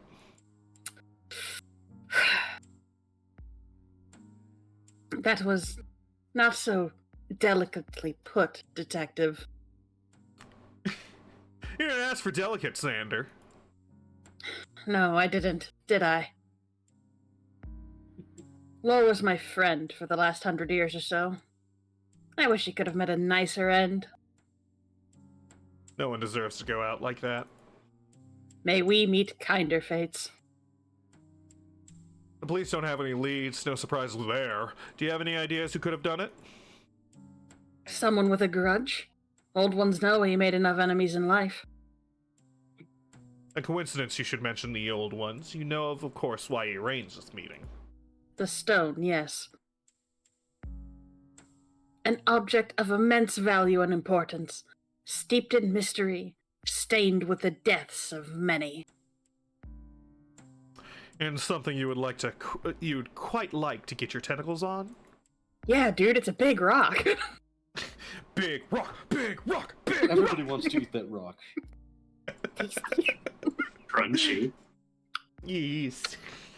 Oh, indeed, Detective. You have no idea how much I covet that idol. The monetary value alone makes it an object of true desire. The intrigue it's cloaked in only makes me want it more. And it was Lore's job to get it for you? Xander lets out a ragged laugh. Not quite. Lore was far from the diplomatic sort, and wouldn't have been able to obtain it himself. He was a surprisingly good tracker, though, once he had the scent. I had given him the job of locating the idol and acquiring the services to get it into the city. Which is where my case aligns with your quest. And then what happened? I wish I knew, Detective. I provided a significant sum of money to fund him. Next thing he tells me, the artifact is gone along with the hired importer. If it weren't for the fact I've spent most of my considerable life trying to obtain the statue, I would have written it off as a loss. Maybe I'm just a victim of sunk cost fallacy, but I can't bear the thought of giving up the chase this late in the game. So I'm guessing you'd be quite interested in getting your tentacles on that rock. Have you been listening? No, I've been zoning in and out. God damn it, man! More than you could possibly imagine, Detective. There are few things in this life I desire as much as the idol. And it's lucky for you that I'm on the case to find it. You were the professional that Lore hired for the job? I'm afraid it's more complicated than that. You fill Xander in on the case so far, leaving out the drugging in the hotel and the missing Maxora. So you would be what exactly? A subcontractor here to clean up the mess? Something like that. You want the rock? I want to get paid. Maxora wants to clear her name. And Lore died not long after you took on the case. That does look highly suspicious. Unfortunately, it doesn't look good for me, especially when the police turn up on my doorstep with a blood-stained envelope with my name on it. Which is why it doesn't feel like this was just some random kaiju side. In this job, you learn not to trust coincidences. You may have a point, Detective. Do you want to know what history has to say about the idol? I have a feeling you're going to tell me whether I say yes or no. Correct. Maxora said it was something about whomever has the rock gets to rule, something like that. In effect. Although the history is mostly oral and pictograms, enough of it has survived to tell the story. And in the final days of our kind, a stone of blood shall hold the key to our survival. Guard it well, and the power within shall lead us into the future. Wishful thinking, or do you believe it? I feel like you might slap us for the first part. Yeah, I feel like we should try not to piss them off. Yeah, Unless yeah, they we have a good reason to suspect them of something. Rattle the cage. out of the cage. And do you believe all that, Xander? A magic stone of power waiting for someone to grab it? What I believe is immaterial, child. I've devoted a significant portion of my life to acquiring it. That is all you need to know. In this world, if you have fought for something this long, you don't simply stop wanting it because it's a challenge, you want it more. So the question is, who else knows? Maxora says the only kaiju she told was her contact who was delivering the idol, and they mysteriously died too. Lore assured me that he only went through Maxora. How he met her, I don't know, so that's another dead end. No pun intended. Jesus, Carrie! You're so insensitive. That was poor taste, detective. That means that one of you three spilled their guts. Jesus Christ, Carrie! If you're making these morbid puns intentionally, they are not appreciated. Sorry, so someone knew about the trade-off when the idol was to cross the gates, and they knew that Lore was the go-between for the three of you. Who else knows? One of you isn't telling me the whole story, and now I've one less kaiju to interrogate. What makes you so sure it's not this Maxora giving you the runaround? Because she's scared shitless right now, pardon my language. She thought Lore was coming after her when the deal went south, and I don't blame her. So tell me, Xander, who else knows? Who wants the Crimson Old One and is prepared to kill for it? Besides you. I don't like seeing folks end up in the lake, even if they have been impolite to me. The room is silent, except for the crackling fire in the hearth. This isn't the first time I've gone after the idol. You've been after it for a long time, you said? Correct. And in that time I've dealt with some rather unscrupulous creatures. Ones who I thought I'd parted ways with many years ago. Ones who might have wanted the statue as much as you? Detective, let me be direct. No one wants that statue more than I. Okay, who's the second most then? But yes, there are those who covet the prize also, be it out of greed or spite. Did they know Lore was involved? Probable. Lore was my friend that was known to a few kaiju, maybe my only friend. He was around for several of my attempts to retrieve the idol. You tap your claws on the arm of the chair. Who's left, Xander? Out of all the bastards you've worked with before, which of them are still alive and would kill for some magic rock? Who wants it bad enough? The hunched figure sits nearly motionless in their chair, staring into the fireplace. Eventually they look up, their face contorted in frustration. Onikogo. Who? Onikogo. An old associate of mine. They were with me when I first went after the idol. Back when I didn't have two rocks to rub together. She and I never quite saw eye to eye about the methods that were acceptable to get hold of the old one. As such, our relationship soured somewhat. You mean she would have killed to get it? At the very least, detective. Onikogo comes from a position of some great privilege. As such, she doesn't put much of a value on those she sees as inferior. Unlike you, I mean, look at this place. You gesture around at the huge house and lavish furnishings. My current financial situation is not a point of debate here, detective. Xander's voice drops into a drawl of the street, although from several centuries past. But I'll have you know I clawed myself up from the gutter to get here, and while you're guest in this house, you'd best not make assumptions. Straightening up, Xander returns to their calm demeanor. My apologies, I let my tongue get the better of me sometimes. Not in the fun way. So this Onikogo, they still around? Oh, undoubtedly. Money has a habit of keeping rotten fruit on the vine. NB Kaiju says, oh, that is good Xander drawl, top class. Claps for Ozzy. Alright. Do you know where I can find her? I might have to go pay her a little social call. I wouldn't advise that, detective. Why is that? Don't think I'd fit into high society? Honestly, no. I also don't think it would be good for your health. You think Onikogo would kill me for asking where the rock is? Yes. Of course not. Onikogo isn't the type to get her hands dirty. Okay, then who... I think she would have someone else kill you. Quickly and quietly. In a way much like our departed colleague, Lore. Ellipsis. Well, that kind of character? Most definitely. Onikogo won't have touched anyone to do with this endeavor, but she has her claws curled tightly around many of this city's strings. If you decide to pursue this fool's errand, I won't stop you. I want that idol, and Onikogo most likely has it secreted in her hoard. But if she does have it, then you're highly unlikely to get your paws on it without great personal risk. I do like risk, but... Thoughts? I don't think this is going to affect anything. It's just Carrie being a smartass. I guess I'd go with the second one.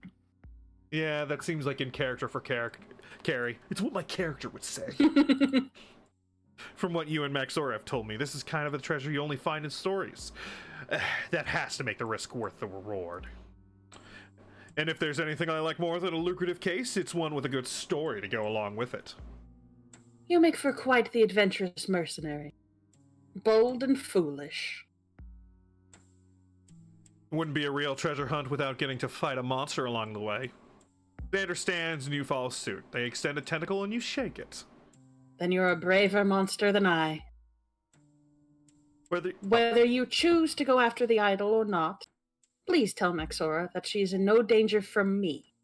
I consider the debt moot considering the circumstances.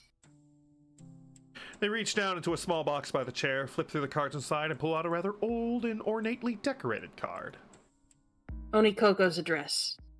If they are within the city limits, this is where she will be. Along with my personal seal. You take the card and slip it into your pocket. Gold leaf flakes off under your claws. Damn it, it's just like glitter. Thank you for your time, Xander. I appreciate you meeting me under these conditions, and I'm sorry about what happened to your friend. If you hear from me again, I'll be returning for my cut of the sale. And if I don't hear from you? Then throw a flower into the lake for me, because that's probably where I'll be sleeping. Morbid. You'd make a good writer. If I ever write my memoirs, I'll make sure to include you. You Chapter 5! I get to be in a book? Ooh! When you open the door to your office the next night, Alex is sitting at his desk, grinning excitedly. Oh, here we go! That's right, baby. You look very proud of yourself. What has you so excited? He puts his... Oh. He puts... Oh. It's such a nice chair. It is such a nice chair. Look at that. Look at him. He puts his hands on the arm. I've been expecting you, detective. He puts his hands on the arms of his chairs and swivels. A swivel chair? Where under Zilla's glowing balls did you get a hold of a swivel chair that'll hold your scaly arse? It's the newest thing. Something about old human industrial equipment. I think this thing started life as a crane for shipping containers. Sorry. Yeah, just There, to show the them. chair in all its glory. Incredible. I love it. It's perfect. The girders and everything. This is so good. I love that chair. I want one. You stand there in stunned silence as you watch Alex swivel, a full 360, the chair under him groaning mechanically. This may be the greatest technological achievement ever. You deserve nothing less. Thanks, Carrie. I'll never ask for anything ever again. Cost that much, did it? It swivels, Carrie. It fucking swivels. You can't help but laugh at Alex's amusement. It's been too long since you saw him so happy. When you're done swiveling, I got some news about the case. Good news or bad news? That depends on how much you like having me around. You tell Alex about the meeting with Xander. His grin fades to a smile, then to a frown. That's the whole thing. Maxora's off the hooks, and we've got a knob who probably has the rock and isn't afraid to knock off anyone who gets in the way. As well as an old street monster who is happy to pay a bundle for the rock if we manage to get our paws on it. You aren't going, are you? Of course I am! You know me! Bad decisions all the way! I've been paid to get this damn statue, so I'm gonna get it. You've known me for how long, Alex? How many times have I quit halfway through a job? Alex starts counting on his claws. Oh, that divorce case last year. Conflict of interest. The lost pet case 6 months ago. You know I'm allergic to those things. My ears kept coming out in a rash. That thing you and Carla Zora never talk about. We don't talk about it. One time you had that cramp that just wouldn't go away, so you told me to... Okay, damn, you're persistent. That's why you hired me. Want the truth? I'm tired of not being able to pay you. I'm tired of barely being able to cover the rent on this place or putting food on the table. If this case comes to term, we have that. We never have to worry about money again. Imagine being able to pick cases we wanted to follow, not because we had to. We have the money Maxora gave us. That should cover us for a few weeks. And then what? Hope we get another lost lizard dog before the repo squad turns to take up your chair? Or turns up to take your chair? It's just a chair. We'll survive, Carrie. We always do. It's not just a chair, it swivels! I don't want us to just survive. You deserve more than that. We both do. So this... Oh. So this isn't about you having a thing for Maxora? You start counting on your own claws. First, she drugged me. Second, I'm not really attracted to anyone these days. Third, she drugged me. And fourth, I don't date clients. You dated Carla Zora. She wasn't my client at the time. She also didn't try to drug me. She did dangle me out of a third-story window, but that was entirely consensual. Alex laughs. Whatever you say, boss. There's nothing I can do to call you off this one, is there? Not this time. Gotta see it through and hope I make it to the end credits. You're the densest kaiju I know. But I have your back no matter what. We're partners. Appreciated, but hopefully unnecessary. Well, before you throw yourself into the Leviathan's den, I wanted to talk to you about something. Alex dangles the pendant sketch from a claw. I think I remembered where I saw this before. You did? Well, don't keep me hanging. Would be nice to close off that case so we don't have to have that looming over us, too. I can't say yet, not until I'm sure. My memory is good, but it was only one glimpse. So what do we do about it? It's not exactly subtle to ask someone if they happen to have a long-lost brother and would they like to meet them. And even when we do know for sure, it's something we have to be careful handling. We both know how rough that sort of revelation can be. I'll let you know when I'm certain. Alex puts the sketch back on the desk. You'll sort it out, Carrie. If anyone can find the wrong way to do this, it's you. You're always so reassuring, Alex. I don't know what I'd do without you. He shrugs and starts swiveling again. Me too, buddy. You'd probably be dead. Thanks for the chair. It really means a lot to me. Do you want to see me spin again? Yes. Yeah. Onikogo's residence turns out to be a long walk from the office through the ancient twisting streets of the new Monstropolis. The address Xander directed you to is the Behemoth's Arms, within the eternal ring of old stone mansions and offices that serve to house the aristocracy and political heart of the city. I cannot talk right now. And until someone invents a car that can fit your average kaiju, it gives you a long time to think as you trudge through the strata of the city towards the glow of Zilla's ball. Alright. Ah, man, this choice. This is really tough, man. I don't know. Impossible. This is hard mode now. 3. Okay. Number 3, my lord. This really isn't where I saw myself when I started this gig. Never trust human films, they lie. I swear if this idol turns out to be made out of lead, I quit. Oh, 3 again?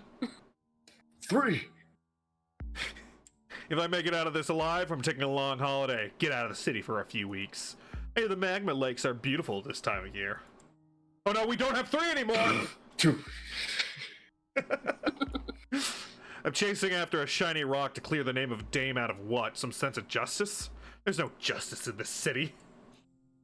And finally, nothing matters, this is anarchy! What the hell am I doing out here alone? Maybe I should have brought Alex along as backup. I'm sure Alex will arrive with his steel chair just for you, buddy. It also has wheels. What the fuck am I doing? I'm gonna get myself killed. That's if this Oni Kogo even decides to see me.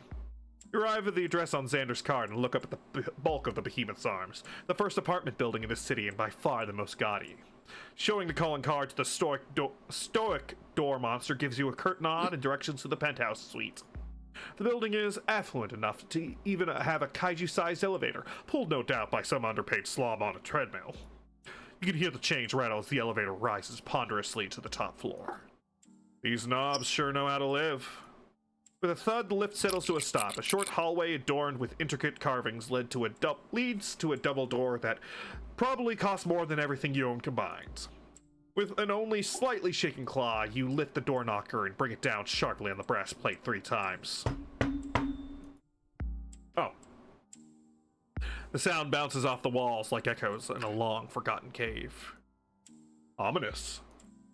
As the echoes die away, the door creaks open and a creature that could only be the butler looks down on you with utter contempt. Whatever you're selling, we don't want any. Madame is not at home to traveling preachers, nor does she wish to adopt any orphans. Good evening. They attempt to slam the door in a butlery way, but you slide your foot in to block them. I'm not here to sell or preach, but I do have a business with Madame Onikogo. Please tell her I'm a friend of an old friend. You dangle the name card in front of the butler's face until they snatch it away, kicks your foot away, and slams the door. Charming, these rich folk. Several minutes pass before the butler opens the door again and beckons you in with a disgruntled wave. Issuing you into the well-lit and richly decorated sitting room, they indicate an ornately carved bench and abandon you to the guilt in splendor. Ooh. The view over the city is incredible, if that's what you're into. From here, it's just shades of gray vanishing into the distance. Oh, Alex, what have I gotten myself into this time? Despite the room's primary aesthetic being something akin to a wealthy dragon's parlor, it lacks the crimson glint of a giant ruby statue. So much for hoping that things would be easy. Okay. We still haven't met her yet, so... Anyone want her? I mean, Nut hasn't gone to say anything in a while. Alright.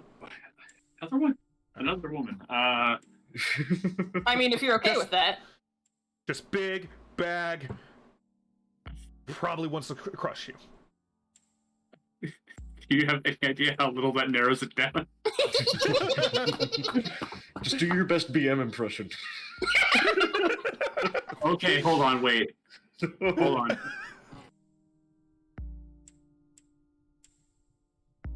When you get to my age, detective, you learn a few things that are truly easy. Turning to face the figures in the doorway, you manage to avoid knocking over a priceless vase with your tails by a matter of inches. Yellow. Oh, there she is! Oh. Hold on. Hello! Hubba, hubba. Girl, are you doing anything later? Mommy? Sorry, Mommy? I'm no longer doing a PM impression. You fucking ruined it.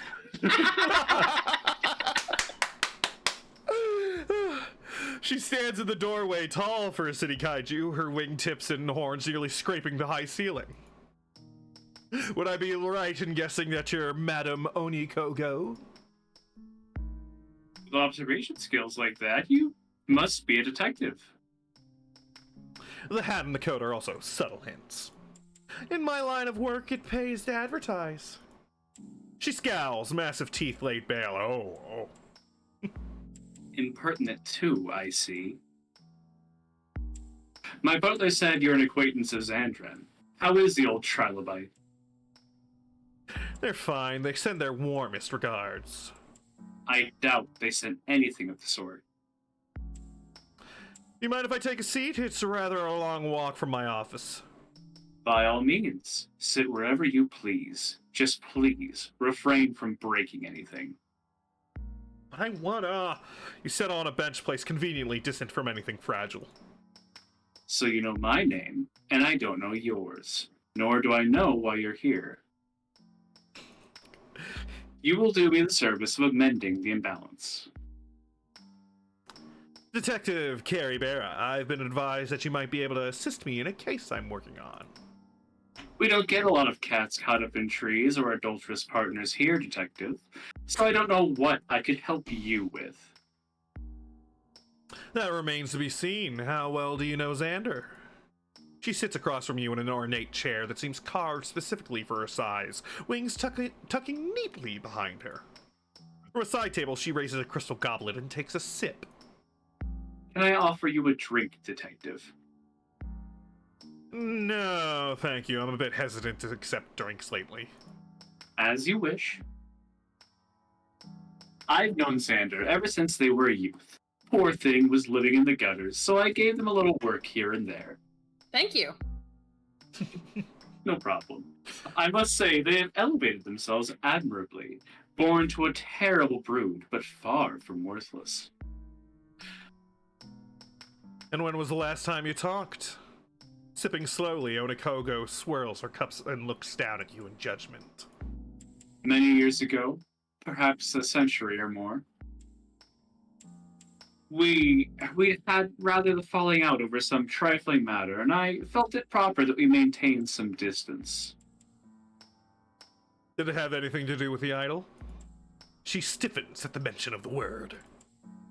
Which idol would that be, Detective? I'm rather a collector of fine art. My family owns the largest museum in the city. We have several thousand idols, statues, and carvings. It's so hard to keep track of any one piece. Well then. Of course, it must be difficult to keep up when you own so much while others have so little. The One Piece is real. The One The One Piece is Piece! real! A real emotional strain, I'm sure. You can see the corner of her mouth twitch in a snarl, just for a moment. The idol I'm speaking of would be something you'd remember, though, even for one so endowed as yourself. Oh, you intrigue me, Detective. Please describe the item that you believe so strongly I would remember. Big, red, kaiju shaped, probably had some kind of prophecy taped to it, would have been a recent acquisition. Onakogo wraps her talons across the arm of the chair. I may know of such an artifact, although of course my artistic acquisitions are not a public matter. Come on. Of course they are. Perish the thought. What business would it be of yours then? I wouldn't think such a thing would be of interest to a street sleuth. Are you an art collector too, Detective? Ah, shit! Ah, shit! What do we do? Make What do we something do? up. Make something up. Make something, Make something yep. up? Okay. Only my stamp collection. Nailed it. Got her! I would very much like to see that collection. Shit! Called us out! An idea of a kaiju philatelist amuses me greatly, especially since no official postal service has ever existed for our kind. God, collecting human-sized stamps as a kaiju, that's gotta be a nightmare. Damn it, Carrie, get better at lying. Don't sneeze or breathe. Don't you have trouble with all those little pictures? Fair play, you caught me out. I actually collect stories. They aren't as fragile. And what story are you going to tell me tonight, Detective? Lord of the Rings, Okay, sit there we down. Yeah. Yeah. Oh God, please Okay, there's a no. lot of walking. Can we skip Tom Bombadil? No. No, We're reading gonna that focus twice. on that scene. No! We're extending his scenes, actually. The Tom Bombadil cut fucking sucks. It's the Tom Bombadil edition of Lord of the Rings, and you will listen. Oh, and please don't waste my time. You amuse me, but even I have my limits. You'll like this one. It has dragons in it. Ooh. Oh, never mind. It's The Hobbit. Excuse me. Really? Yeah. Dragons? Yeah, Desolation of Smog. Oh god. No, I hate stories with dragons. I always get sad when they die. It's a family thing. The story I have is only half complete, so bear with me. Begins with a giant ruby born from the tunneling of the very cavern we live in. An auspicious start to a tale indeed. We kaiju do like our shiny stones. I want to put it in my mouth. We all do. Crunch, crunch. For real. This ruby, prized for its size and uniqueness, was fought over for millennia by the Old Ones, an icon of status long before we were burdened by economics. Now, money has its benefits. Spoken by someone who has too much of it. Someone who knows its uses far better than you, it seems. May I continue? Please do. I'm riveted. Over time, the ruby was carved, lost, found, traded, and killed for countless times under the ground, then again upon the surface. Until one day it returns to the gate of the largest kaiju city within the earth. It's handed from human hands back into the city of monsters. And then? And then we've run out of story. The rest of the pages are missing, and which is why I've come to see you. Why would you come to me, detective? Because our mutual acquaintance tells me you're one of the few kaiju who also knows the story, and has the means to write the next chapter. And your part in this narrative? I am but a simple bit player in all this, Oni Kogo. A useful MacGuffin to drive the plot to a satisfactory conclusion. Remember when I spoke about not wasting my time? Am I doing it now? Yes. Sorry. You are. You speak like you've seen far too many human films. Shit, she's reading me like a book! Everybody has Keeps to. happening. There's a nice theater down on Splinter Street that plays the classics every weekend. That explains much about you, detective. Now, how about you tell me what you want before I lose my patience? Where's the Crimson Old One? You seem awfully sure I possess it. Let's just call it a professional hunch. I think you'll need more than a hunch, detective. In my world, we take things a little more seriously than you kaiju down on the street. So, before you open your jaw again, I would advise you think about your next words very carefully. She flicks the edge of her glass with a claw. The perfect crystal ringing echoes around the room. Ow. Do you have the statue? Do you have a credible reason to assume I do? Will you actually answer any of my questions? Will you ask any that I want to answer? He's not getting killed, but he's getting roasted pretty hard. That's almost as bad. He comes back they come back just a charred corpse. And they're also crying. They burned me, Alex! She was so mean to me. Alex, Do please. you always... Do you always answer questions with questions? Do you intend to keep asking them indefinitely? We can go all night, bitch! The pair of you stare at each other for a long moment. She starts to laugh. Oh, detective, you should see your face right now. What do you take me for? Some kind of tyrannical hoarder stealing the treasures of the world to fill my cave? I mean, you got the wings for it. That's usually how museums are filled. A valid observation. Possession is everything. What I have, I own because I've decided I want it. But I do not have Xander's precious stone. After all these centuries, I don't even know if it truly exists or it's just one of their fanciful dreams. If I were you, detective, I would leave this fool's errand behind you and move on with what I've no doubt is an interesting life you live. Or else you might find that life to be far shorter and more interesting than you'd expected. Is that your final answer? Go fuck yourself. It Oh, then it's best I take my leave. I have a job to do, Onikogo, one I intend to do the best of my ability, and I'm not going to stop digging as long as I'm on that job. didn't dig too long, detective, and you may find yourself digging your own grave. Should I take that as a threat? Onikogo stands, rings rippling around her. God, girl Ripple, boss. ripple, ripple. Take it however you wish, but I recommend you dig elsewhere. The ground in these parts is treacherous. The butler, my butler, will show you out.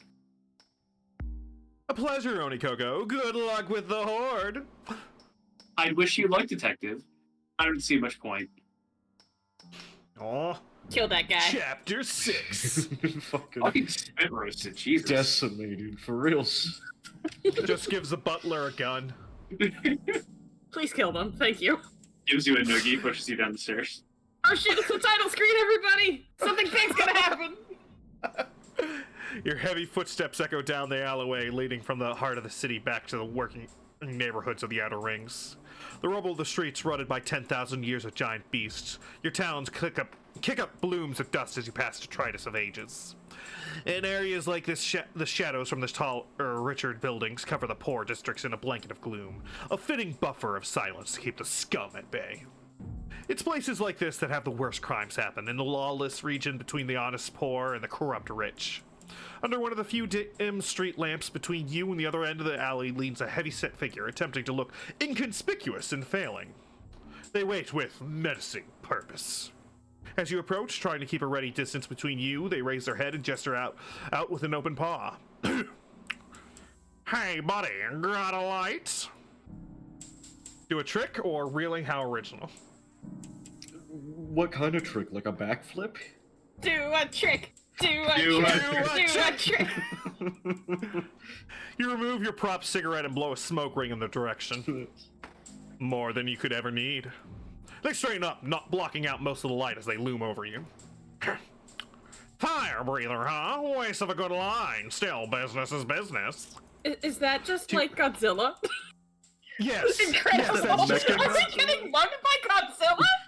We're getting mugged by Godzilla! God. Incredible!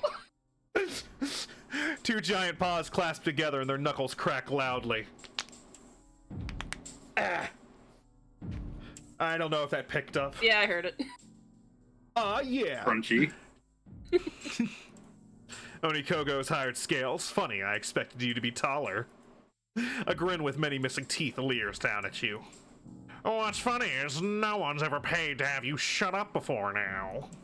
You're wrong there, but you may win the prize for the ugliest goon paid to beat me up. Oh, I'm gonna enjoy this. As long as one of us does, that's okay, right? Job satisfaction and all that. In the past, you've survived a total of 7 barroom fights, many against foes much larger than this creature. The secret is to hit low and run like hell. From behind, you hear the sound of claws sliding against each other. Fuck!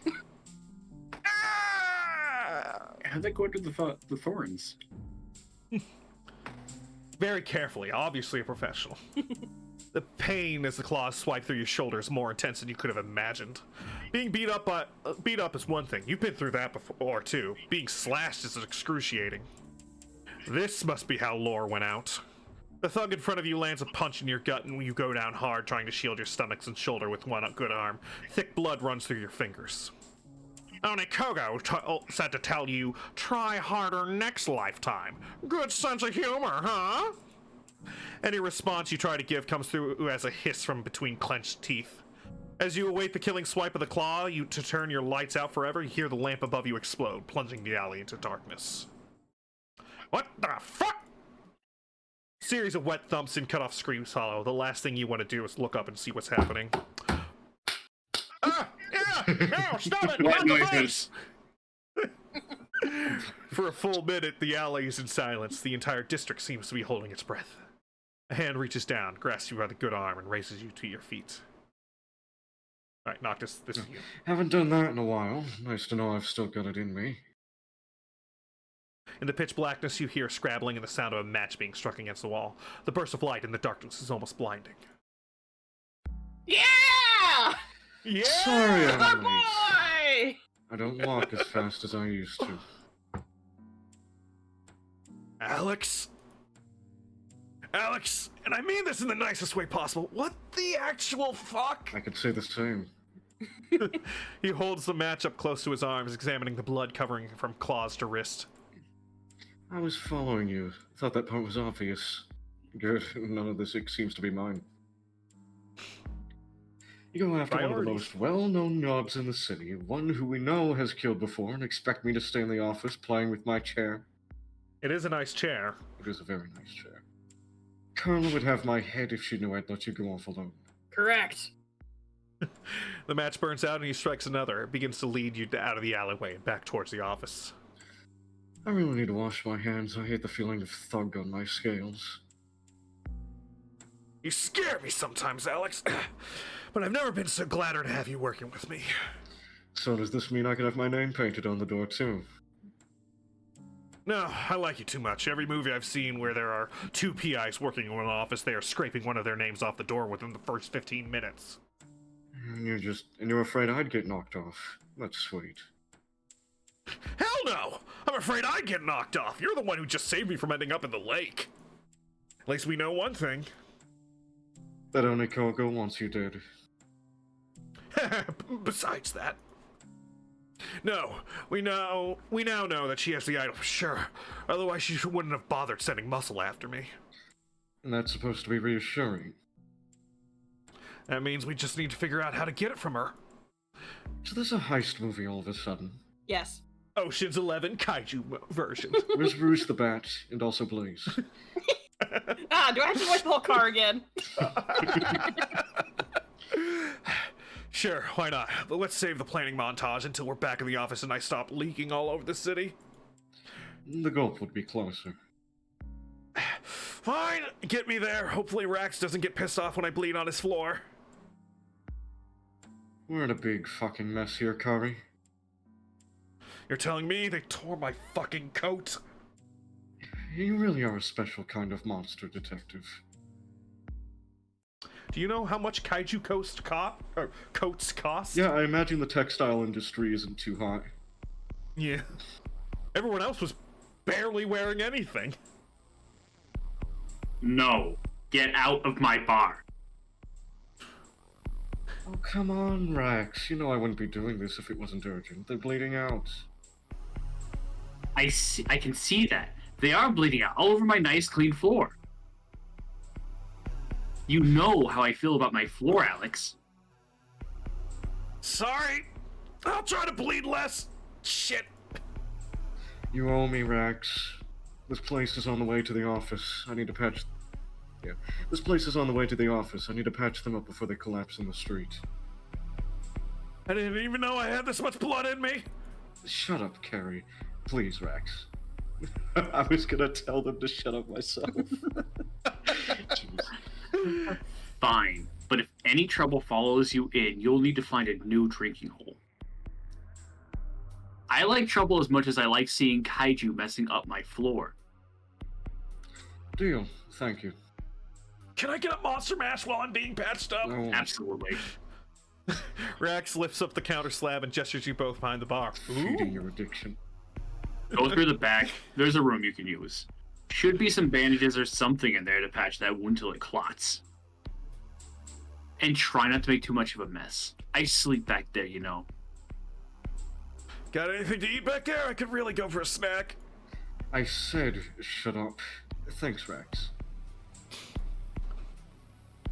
In the back room, you collapse on the flagstones. Alex rummages through a cabinet. Are they going to come after us, Carrie?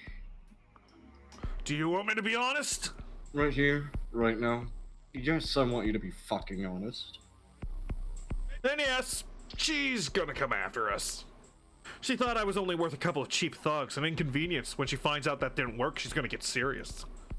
He comes over and carefully removes what's left of your coat, wiping the blood off your face and tosses it aside. One of your prop smokes falls out. It might not be real, but the practiced rhythm of channeling smoke through it provides some small comfort. How do you figure that? Because I'm here with you and not at the bottom of the lake, She won't have been expecting that. If she thought I was capable of causing actual trouble, I'd never have left her penthouse. Now, who knows? You look at the sun mass on the floor. Look at my poor coat. I really fucking love that coat. Look what they did to my coat! Forget about the coat. The coat's not important right now. We'll get you a new one. You hiss through your tusks as he wipes the area down with something that burns like ice. So what do we do now? Now we get out of here, go have a drink with Rax, act like everything is okay. Then after that, I'm going back to the office to hibernate for a few centuries. Alex wraps some heavy bandage over your shoulder and starts to wipe the worst of the goon off himself. You can already feel the flesh knitting itself back together, but the cut went deep. It'll take some time to close over completely. Best I can do. Does it look poisoned or anything? You should heal up by morning. Let's get back out before Rax comes looking for us. I should grab my coat. What's left of it, anyway. Is it weird that I'm beginning to like Rax? Oh god. No, he's a good guy too.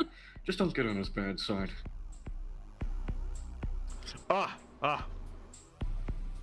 Love this sight. The pair of you shuffle back into the main room and sit down heavily at the bar. Everything okay back there? No offense, but you look like shit, Carrie. Well, now my feelings are hurt and my back is cut open. I feel like shit. In fact, I don't think I've ever felt so much like shit in my life. Must be something I ate. Can we get a drink? I need my Monster Mash. I mean, for some reason, I need to wash the taste of blood out of my mouth. Sure, what'll it be? Give me a Monster Mash! Give me a Monster Mash! Alex will have a Savage Stomp. Only I. Look at his face. He's so disappointed. You sure? Could give you something stronger to deal with the pain. Booze and blood loss don't mix. You should know that by now, Rax. Yeah, fair enough. Here you go. He spears a couple of cans and drops them neatly in front of you. Your arms still feel weak, but you can manage lifting the can. Thanks, Rax. Hey, about Lore. I heard. Fucking Shane going out like that. Sorry, it shouldn't have happened that way. Don't sweat it, kid. Isn't the first time I lost a customer, won't be the last. When did you hear? We only found out earlier tonight. Jeez, it's only been a night. Detective Cardless Aura paid me a visit. Everyone knew Lore drank here. Those who gave a damn. Hope she didn't grill you too bad. Nah, usual cop kaiju shit. Asked a bunch of questions about you, though, in a way that might make some kaiju extremely nervous. Not that I had much to tell. You raise your can, wincing at the pain in your shoulder. Sounds like Carla. She and I go way back. We may have had an encounter with the kaiju that off to Lore this evening. Which is how we ended up here. Instead of in the lake. Judging by the mess, I'm guessing those goons won't be interfering with my customers anymore. Not unless they end up in the safe afterlife. Glad to hear it. Now hurry up and finish your drinks. I want you out of my damn bar before the cops turn up again. They make my fists itch. Thanks, Rax. I think this squares us. I doubt it, Alex. I still owe you pretty big. Should I ask? No. No. Fine. Alex, you can stay if you want. I'm going to slump back to the office and crash on the couch. Probably shouldn't go back on your own.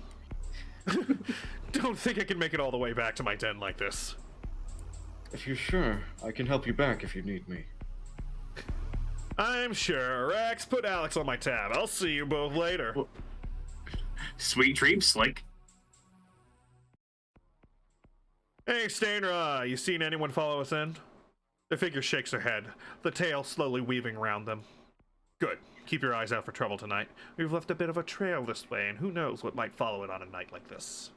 They glare at the sticky puddles of ichor and nod. Oh, make sure Alex gets home safe, okay? Think those two are going to be up late catching up on old times. You adjust the bandages crossing your body, and you tip your hat. It's going to be a long fucking night for all of us. The walk back to your office is slow and painful, each plodding step rocking your injured back, keeping you on this side of consciousness. From within your chest, you feel a familiar tightness you've come to dread, far more insidious than the grip of fear from the assault.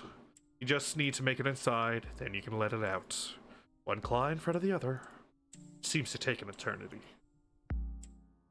Back in the office, you dump your shredded coat on the floor and collapse on the crude stone couch. In the low light streaming through the office's grimy windows, the room looks cold, desolate. Feels weird without Alex here. Lucky to have that smug-ass boy in my life. I'd be dead a dozen times over without him. You let out a long, slow breath, trying to exhale some of the pain with it. What the hell am I doing? I'm gonna get myself killed. The chill of the room makes your injured shoulder burn like an inferno. As hard as you tried to hold it off, you feel the shock of the attack swinging back to hit you. You've held it in long enough. Fuck! Breathe! Just breathe. Just keep breathing, Caribera. Smoke pours from your mouth in waves as you try to keep your heartbeats under control, the fake cigarette long forgotten on the floor. Alright, let's get this over with. You repeat the mantra Alex taught you a long time ago. Let it come, let it go. Doesn't help much, but it keeps you grounded, just enough that the panic doesn't overtake you. You wish Alex was here, but you don't want him to see you like this.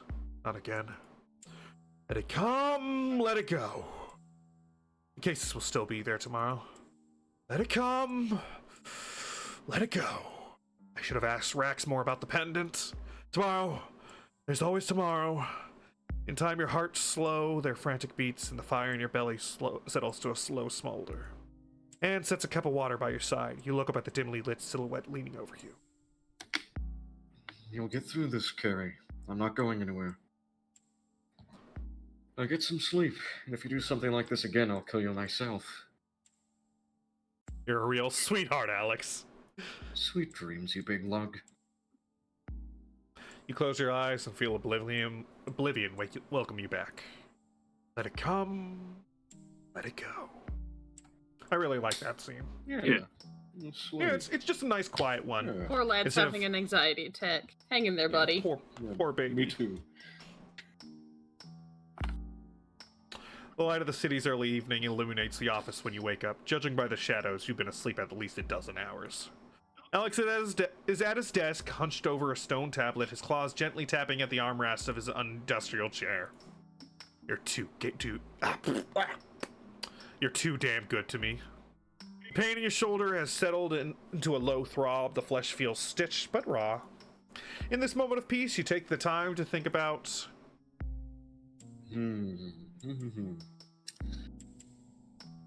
I kind of want to think about the cases. I don't think Yeah. Max is off the hook, right? Max is off the Yeah. hook and Laura's dead. Dwelling on that won't do Yeah. us any good. Yeah. 2 cases, linked by an unlikely thread of coincidence. Onikogo is not likely to be impressed by her flunkies meeting the messy end of Alex's temper. No doubt she'll have a dozen ready to take their place, bigger ones that may not go down so easy.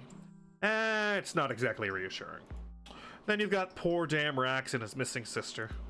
Alex said he had a lead there, paws cross and go somewhere. And to think a week ago, everything seemed too quiet. Alright, there was no choice at all. There was no choice. Damn. I lied to you. Let's think about Laura. I haven't seen him in a bit. Yeah. Yeah. I miss Laura every day, There you he guys. is. Yeah, look at that baby. Look at that baby. Porcupine If it looking weren't at. for Oh, Alex, look at you his would have hooves. suffered. Hooves. Look at Ooh. them toes. Oh, wait. He was wearing something besides the band. Oh, A ring. Fancy. Oh, shit. If it weren't for Alex, you would have suffered the same fate as Laura in that alleyway. One slip up in the fall, and then the fall. A watery grave and a cold case. No one deserves to go out like that. Was he poking around Onikogo at Xander's instruction too? Did he find something out? Does life mean that little to her? I'll get her for you, Lore. I'll try to, anyway. That poor kid, scared out of her hide, afraid for her life. All on account of some old kaiju's quest for a shiny stone. She may be untrustworthy, but she doesn't deserve to live in fear. And there's the other thing. We'll sort it out, I promise. Noctis? Sorry, I'm eating sushi. Oh, give me some sushi. What kind of sushi? It's a Philadelphia roll. Oh, can I have one? Yeah, sure, fine. I have 4 left. Yay! Can I have Aussies? Oh, that's fine. Get your own. Did you want a cup of tea, or are you just going to sleep all night? Alex is still focusing on that tablet. From your position, it's impossible to tell if it's case files or just the night's crossword puzzle. The tea would be nice, extra strong if you can. Feel like I've gone 3 rounds in the Kaiju wrestling ring. Glad you're taking a break from the monster mash. Can do, even if... Oh, wait. Can do if you can give me an 11-letter word for defeated in expectation.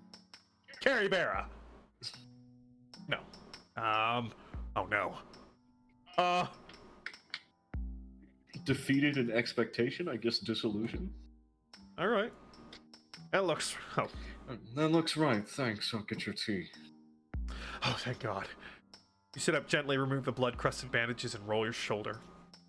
The fresh muscle is still tense, accompanied by the ache of bad memories.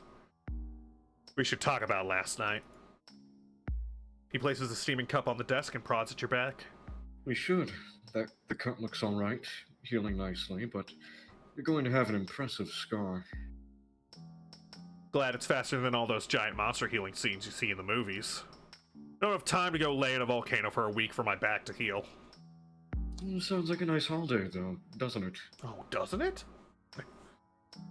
Picking up your shredded coat, you shrug it on as best as you can. How do I look? Like garbage. Like shit. But without the coat, you'd look wrong. So it'll have to do till we can get you a new one made up. Did you mean what you said? Oh. Did you mean what you said last night, that Onikoga will be coming after you? I stuck my muzzle where I shouldn't have. She didn't like that. But I also didn't have anything stone solid on the idol. I don't know if that means she's going to wait for my next move or send in the heavy scales to finish the job tonight. I should remember to breathe. You should. Those thugs were a way of trying to swat a pesky bug before I got too close. You're lucky you don't splat so easily then. I'm lucky I had you watching my arse. On that note, how often do you follow me like that? More than you'd like to know. Only on cases when I think you're going to get into trouble you can't get out of. So... About a third of the time. What can I say? I'm a good friend. Why? Are you angry? I'm just shocked I haven't noticed it before now. For a kaiju, you're sneaky. I'm a ninja. He raises his mug in the air, the scales of his arm changing color until they match the hue of the stonework. Ah, I see the trick he used. I always forget you can do that. You're like one of those cuttlefish thing. Or an octopus. And that's why you're still alive. What are we going to do about the rock? We can't go with this alone. There's too much at stake here. Sure as hell, I don't trust Maxora to show up and do the right thing. From where I'm standing, we have 2 options. We either convince Xander that they want the idol... we convince Xander that if they want the idol, they need to be more involved. Or I get down on my knees and beg Carla for help. I always figured you two had been into that kind of thing. Yeah. Alex, don't judge me! I'm not admitting to anything. You were consensually held out a window. There's no arguing. Damn it. She's the only other kaiju I know with connections who might be able to trace the Crimson Old One and who I trust to keep her mouth shut about it. So which is it? The twisted old treasure hunter or the crooked cop? Alright. Ooh. Carla or Xander? Xander, I guess we should ask Ozzy. Which one do you want to voice again? Yeah. Well, voicing to Xander is a lot more fun, but I do not, actually think they would stick their neck out for us. They can wait another few hundred centuries, I feel like. Oh, okay, we'll go with Carla. We need to talk to Carla Zora. I hate having to ask her for anything, but we've got bigger problems than the cops right now. Bigger than endemic corruption, ongoing brutality of the disenfranchised, and terrible coffee. Okay, we have different problems. We can tackle the aggressive deconstruction of the police state in the next game. Please let there be a next game. What? Sorry, I don't know why I said that. Did you want me to send out for Carla or head down to the station to see her? I'll go to her. She always feels most generous when she's got a home field advantage. Carla has never been generous in all the years I've known her. I mean, she's less likely to try and physically hurt me when there's other kaiju watching. Well, that sounds like Carla. Just, Carrie, Yeah, I know. I'll be careful. I was actually going to ask if you knew a 7-letter synonym for stamp out. You roll your shoulder again and tip your hat, the ragged coat leaving you feeling exposed. Abolish. It's a word I'm going to be thinking of repeatedly over the next couple of hours. Nice. I'll be back when I hear something. Be good and I'll bring you a donut. The fourth wall Carlos. knows what it did. Carla is seated behind her desk when you stomp painfully into her office. Piles of stone tablets are arranged haphazardly across her desk, along with the empty mugs and the ever-present box of pastries. She looks up at you with anger, which becomes surprise when she takes in your appearance. Damn, Carrie. You look like 10 tons of kaiju crap wearing a hat. Great to see you too, Carla. I like what you've done with the office. Very post-brutalist authoritarian. What in the hell's happened to you? And what happened to your coat? Can we not talk about the coat? It's gone through a lot lately. By the look of your shoulder, so have you. Ah, my shoulder! You rest on the corner of her desk and poke at one of the stacks. They sure keep you busy down here. Does anyone even read these reports? No, but we still need to do them. Procedure and all that. Are you going to tell me what happened? Are you going to offer me a coffee? Do you want a coffee? Damn it! Called out. No thanks. The coffee here tastes like piss. Wouldn't say no to a donut, though. Carla grins and tosses you something round and crunchy from a box on her desk. Cheers. Alex has been asking where you get these. The bakery down the road is terrible. We're pretty sure they bulk them out with concrete dust. We get them delivered special. Police secret. Come on!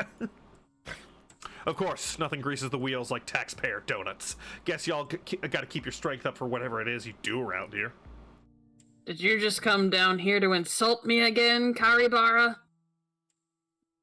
I'm not insulting you, Carla. I'm insulting that badge you hide behind. Makes you look like a thug. You should know that by now. You keep flapping your muzzle like that and you'll lose your PI license, detective. There's plenty of kaiju around here who don't like having a flat pad dirtying up crime scenes. I don't know why you work here, Carla. You're better than all this. Better than what? I'm making things better. You aren't. You can't. This place is toxic and it's only going to drag you down to you're as bad as the rest. Carla sighs and takes a swig from one of the mugs. If you came here to ask a favor, Carrie, you're going the wrong way around it. What, insulting your job and telling you that you're in the wrong line of business is a bad start? Yeah, sorry. Sorry, this place makes me edgy. I can tell. You gonna tell me what happened to you? Off the record? Mm-hmm. She nods. I was attacked last night on the way back from the behemoth. A couple of goons under orders from up in the heart. Could have gone worse, though my tailor is going to tear me a new one for what I did to this coat. You hear angry shouts echoing from the bullpen behind you, followed by a heavy thud of someone hitting the ground. The background noise returns to normal. Did Alex pull your arse out of the fire again? He usually does. I owe that boy a drink. You owe him a raise. Get him to show you his new chair sometime. Did you get any reports last night of a couple of dead thugs around the borough district? Would have been pretty mangled, I dare say splatted. She pushes a couple of tablets around, piling out one covered in illegible pictograms. As a matter of fact, we did get something like that. Both known hired muscle with about a dozen convictions apiece. Why were they still on the street? She rubs a couple of claws together. You tell me. For some reason, they never seem to spend more than a couple of nights locked up. Can't say I'm surprised. Money has its claws in deep around here. They were sent to stomp me out, probably the same ones that took down Lore. This all still unofficial? Afraid so, but if you compare the talents to the gash on Lore's throat, I bet you'll get a match. I appreciate the tip. I'll get the ghouls downstairs to check it out and file their deaths as accidents. So, who wants you dead this time? Better not be that mobster from the casino again. Nah, he and I are made up. All a big misunderstanding. It was Onikogo up at the Behemoth's Arms. Onikogo, what in the hells are you doing messing with old money like that, Kari? Hell, I'd rather it be the Mafia again. At least they're honest criminals. I'm on a big case. I went over there last night to ask a few questions and may have struck a nerve. You know, just opening my mouth. You know me. This was her response. Quite the dramatic response. I haven't seen you this busted up in years. And how exactly did you upset someone like Onikogo? I mean, aside from being poor and existing. Is this to do with what got Lore killed? God. You know, I can't tell you. Sorry, professional courtesy and all that jazz. Even off the record? Even then, after everything that's happened, I don't want to put anyone else at risk. Then why come to me? You don't trust me, you hate what I do, and you don't make any damn effort to hide it. Do you even like me, Kari? Or are you just using me because you're stuck? Damn it, read like a book again! The background noise of the station feels so much louder all of a sudden. I do like you, Carla. You know that. We've been closer than I would let anyone else get. You held me outside a window. Consensually. Yeah. But I hate this place. I hate that you work for these kaiju that just maintain a broken status quo. It's all just enforcing private law, and I fucking hate that. I hate what it's done to you over the years, and to what we had, and if I could talk you into leaving, I would. Is that all? You shrug. She sighs. At least you're honest about it. I like you too, and I can't say you're entirely wrong. But I'm not going to be throwing down my badge just because you make me think about how heavy it is. Yeah, but what if I say come on a lot? I might think about it. Now that we've cleared that up, can we talk about that favor? Here it comes. What do you want this time? I would like to know where you get those donuts. No. Ah, damn it. If you were Onikogo, someone with more money than the gods, more muscle than the great kaiju of old, and more influence than the mayor, where would you hide something really special? Something you'd killed for? Chapter 9.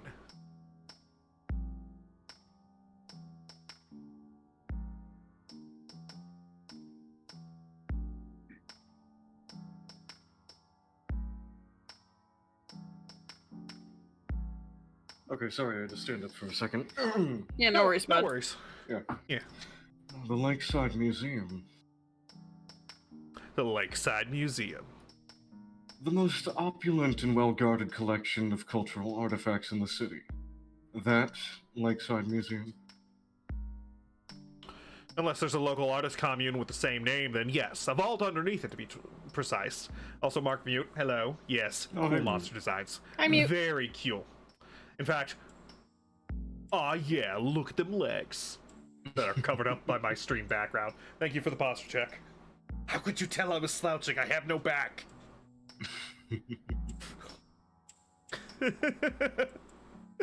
A vault underneath it, to be precise.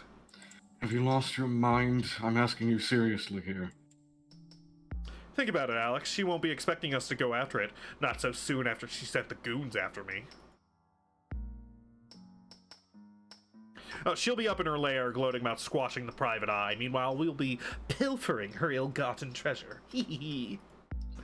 This is all just some big game to you, isn't it, Kari? Yes, a visual novel to be precise. Alex taps his claws on his desk fitfully. I'm not saying that it doesn't make sense that Onikogo would stash the idol there. It's a fortress that even a mega kaiju would find hard to crack. It practically has Dragon Horde carved into the frontage. Which is exactly the place I'd be keeping a huge ruby idol I'd stolen. Museums are traditionally the resting places for stolen cultural treasures, after all.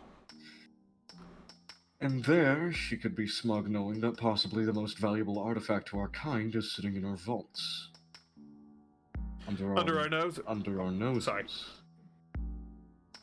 My nose. You don't have one. Whoa, Carrie, you can't just say that. Don't remind me. Under my gills, then don't be a pedant.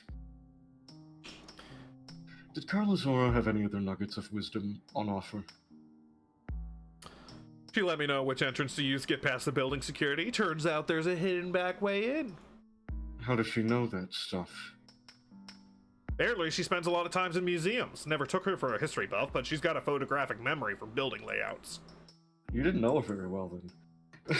You dated. What's up with that?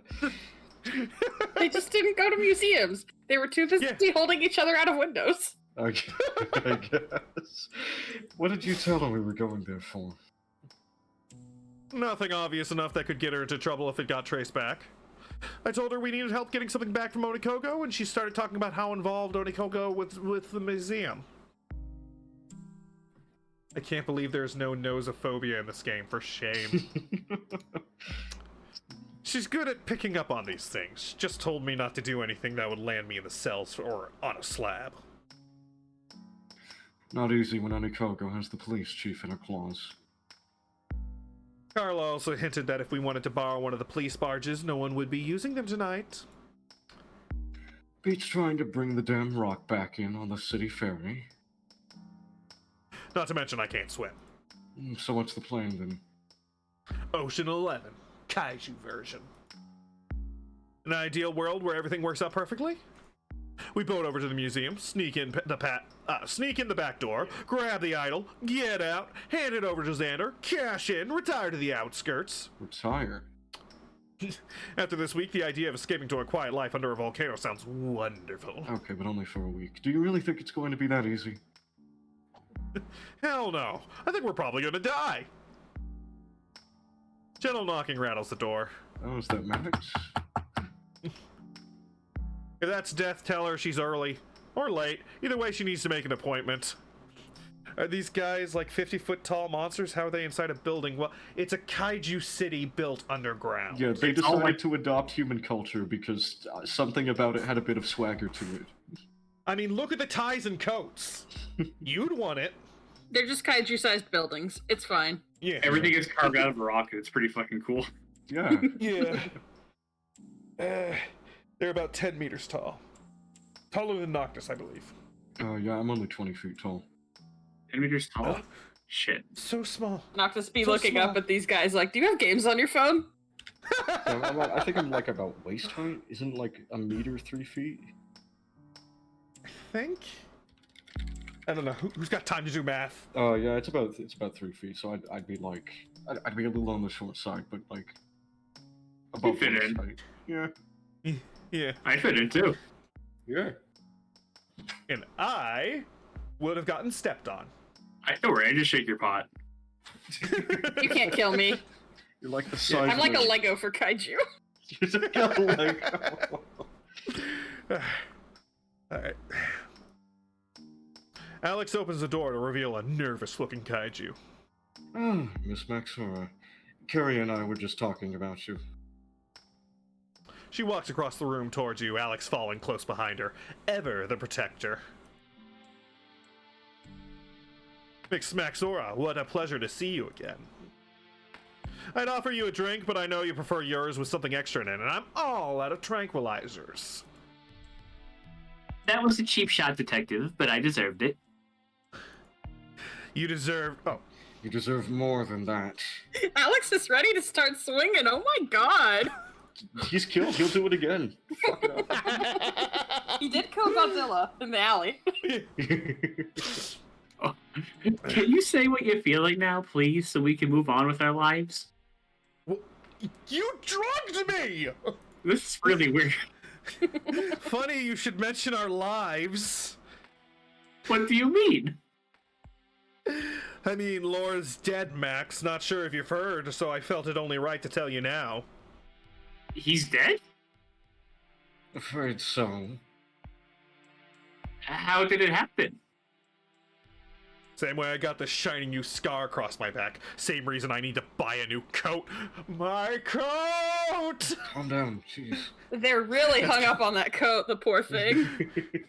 That's coming out of the expenses, by the way. Kaiju tailoring is a cheap. Yeah, it's true. I'm sorry, detective. I didn't know. Sure, the hat cost a fortune. How would you, Max? You didn't kill him or attack me. Otherwise, we wouldn't be having this little conversation, trust me. Alex taps his cane meaningfully. I'm sorry. I didn't realize things had gotten this bad. How much do you know? Nothing, I swear. I paid by contact to get the idol through the gates and into a safe drop-off location. No questions asked. When I went looking for them, I found out they had an industrial accident and there was nothing at the drop-off. When they died, I ran. You know the rest. I'm not a killer, Carrie. I swear.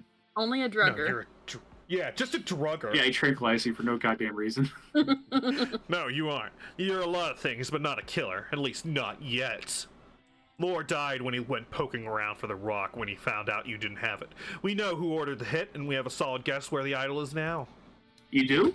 Where is it? Why should we tell you, Miss Maxera? You haven't exactly been a font of trustworthiness up to this point. Because I can help get it back, if you'll let me. You look over to Alex, who nods knowingly and taps the side of his glasses. Alright, do we trust her, or tell her to fuck off? I mean, she can't be trusted, but you still need her. Yeah, Okay. I think we should keep her at arm's length. Okay. And we at have very arm's big length. arms. We are kaiju after all. Oh, man. You know I can't trust you, Max. Probably won't stab me in the back, but I hope you won't just cut and run on me again. But I still need you on this. We started this together, so we should finish it together. That, and I feel safer having you where I can see you. Just don't hand me any drinks. I understand. Here's a monster mash. Ooh, monster mash! I hope I'll get a chance. I hope I'll get a chance to earn that trust back one day, Carrie. Just keep handing me the monster mashes. Thank you for at least being honest with me. Mute, she may be cute, but she did drug us, though. Honestly is free. It's lies that'll cost you extra. You really think we'll be able to get that statue? It won't be easy. Honestly, I don't know. The current owner has proven she's more than willing to take down the competition. I wouldn't put it past her to try and crush us again. If we all work together for once instead of serving our interests, we might just make it through the night. And I hope the old ones are with us. We need all the help we can get. Thanks, Max. And when we're all done, there's something else we need to talk about. Something pretty important. Good important or bad important? I guess that's up to you. I can just wait here if you want me to. No, we need to do this. Who knows what's going to happen in there? If you ever wanted to prove your intentions in this whole deal, we're honorable. This is the time. Ow, Rita. What the fuck is Rita? Then I'll do my best to prove it to you, to myself. Someone who just threw something at my head. That's who. Then come along, Max. We've got a boat to catch. Chapter 10. Chapter 10. I believe there's like 2-3 chapters left. You guys want to still go? Like, there's not much left to Come it. on. We Let's may as go. well. Let's do it. Let's do it. Thank you for the hydrate. Doing it in one shot. One shot. One shot. One shot. One shot, one kill. One shot. Okay. That was lore. F. Better make it hurt. Better make it count. Gabby, my gun, if you will. No. Aw. Okay, we won't be able to do it in one shot. The docks on the city side of the lake are practically empty this time of night. A police barge and a couple of cargo boats bob gently against unseen current. Fishing, leave me alone. Also, Mute redeemed a stretch. Let's get that in. Okay. Whew. Off in the distance, you see lights flickering from tunnels that stretch into the endless underground to Kaiju cities you've never visited. Don't know why, but the water has always been calming to me. That weird? Yes, it's weird. You're a fire breather, Carrie. Water is your natural enemy. I like to think the water and I have made peace. I don't burn it, it doesn't drown me. You can't burn water. Damn it! It's been one-sided this entire time! Take care of yourself, dang it. Yeah. Across the water, you see the bulbous bulk of the Lakeside Museum. One of the oldest buildings in the city, less of a construction, more of a geode, holding the glittering jewels of aristocracy. Eat the rich, smash open their vaults to feed the masses, let their kind live in fear. And what's that from? Thing the humans say. Of course, they're less likely to actually eat each other from what I hear. Maybe that's why they won, not actually eating each other all the time. But we taste so good! They won because they'd rather a planet with no life on it than the one where they aren't in charge. A sentiment shared by plenty down here, aka they used a lot of nukes. At the end, it was looking like there was going to be anything left of either of us. Guess we got off easy. The pair of you stare out across the water, soft light from Zilla's balls reflecting off the surface. Zilla's balls. Ah, so shiny. What the hell are we doing here, Carrie? Is this all worth it? The deception, the death. Why are we going through with this damn scheme? Because I want to do the right thing, Alex. I want things to be better. Of course, Mute gave the best reaction to Zilla's balls. Yeah, don't worry about it. Yeah, don't worry about it. Don't worry about Zilla's balls. Yeah, Zilla's nice, glowing, shiny balls. Everything that's happened here, these last few nights, they all point to a way to make the city a better place, at least in some small way. In the way that I get money. If we can walk away from tonight not having to scrape to survive and get to rob from the rich in the process, that sounds like a good outcome to me. Oh, you're a real dreamer, Carrie. Next thing you'll be giving out our cut of the deal to charity. Whoa, whoa, whoa, whoa! We are a charity. Right now, so is Maxora. Even Xander in their way needs us. So, where does that leave us tonight? Tonight, we get the idol back. We shove Onikogo's snout in failure for once in her life. We win for once in ours. What the hell have you two gotten yourselves into? Ah, shit, the cops found us! Suicide It's mission? just me, I promise. Oh, hello, Carla. How much did you hear? I heard enough to know that you're about to break about a dozen laws. None of the minor offenses. Are you going to try and stop us? We probably can't take you. Well, that depends, doesn't it? Depends on what? On whether what you're doing is more important than the law. Carla, and I say this with respect due to your profession. Bugger all, then. You're a cop. How can things be more important than the law to you? Because I've seen what the rich get away with in this city. The law doesn't mean a damn thing to them. Also, Pecco wants to mention that they finished the thing they were doing. Hell yeah. Hell yeah. Yeah, Pico. Hell yeah. I'd give thumbs up, but I don't have hand tracking. Or hands. Don't worry about it. You don't need them. Are you still a cop, then? The donuts are really good. Your own addiction. I want Tentacle up, okay. I want to help Kaiju Guard. From where we started, this was the best way I could see to do that, but I think you guys need to go to Monster Mashix Anonymous. But you've seen what being a cop actually means, right? right. Carrie came to talk to me earlier tonight, and it got me thinking. I knew it, the commands worked. Come on. Lawful doesn't mean right. And I'm sick of seeing Kaiju like Onikogo buy her way out of trouble while I'm being ordered to stomp on the poor. So if you tell me, here and now, that what you're doing is more important than the laws I'm supposed to uphold, then I'm not gonna stop you. You hold her gaze for a minute, maybe more. Only the creaking of the mooring lines break the silence. Are we gonna kiss? Maybe later. It's more important, Carla. Lives have been lost, and the law doesn't give a damn. We're trying to do the right thing. Getting money for ourselves and fucking over a rich person. Alex? That's the short of it. I'll tell you the long story later. Takes about, 3 to 4 hours? You can tell me all about it on the way to the island. You coming? Or you're coming? Of course. I'm not letting you get yourself killed. But that's my favorite hobby. I thought it was my job. You know, Carrie, it'll take two of us to keep them alive in this city.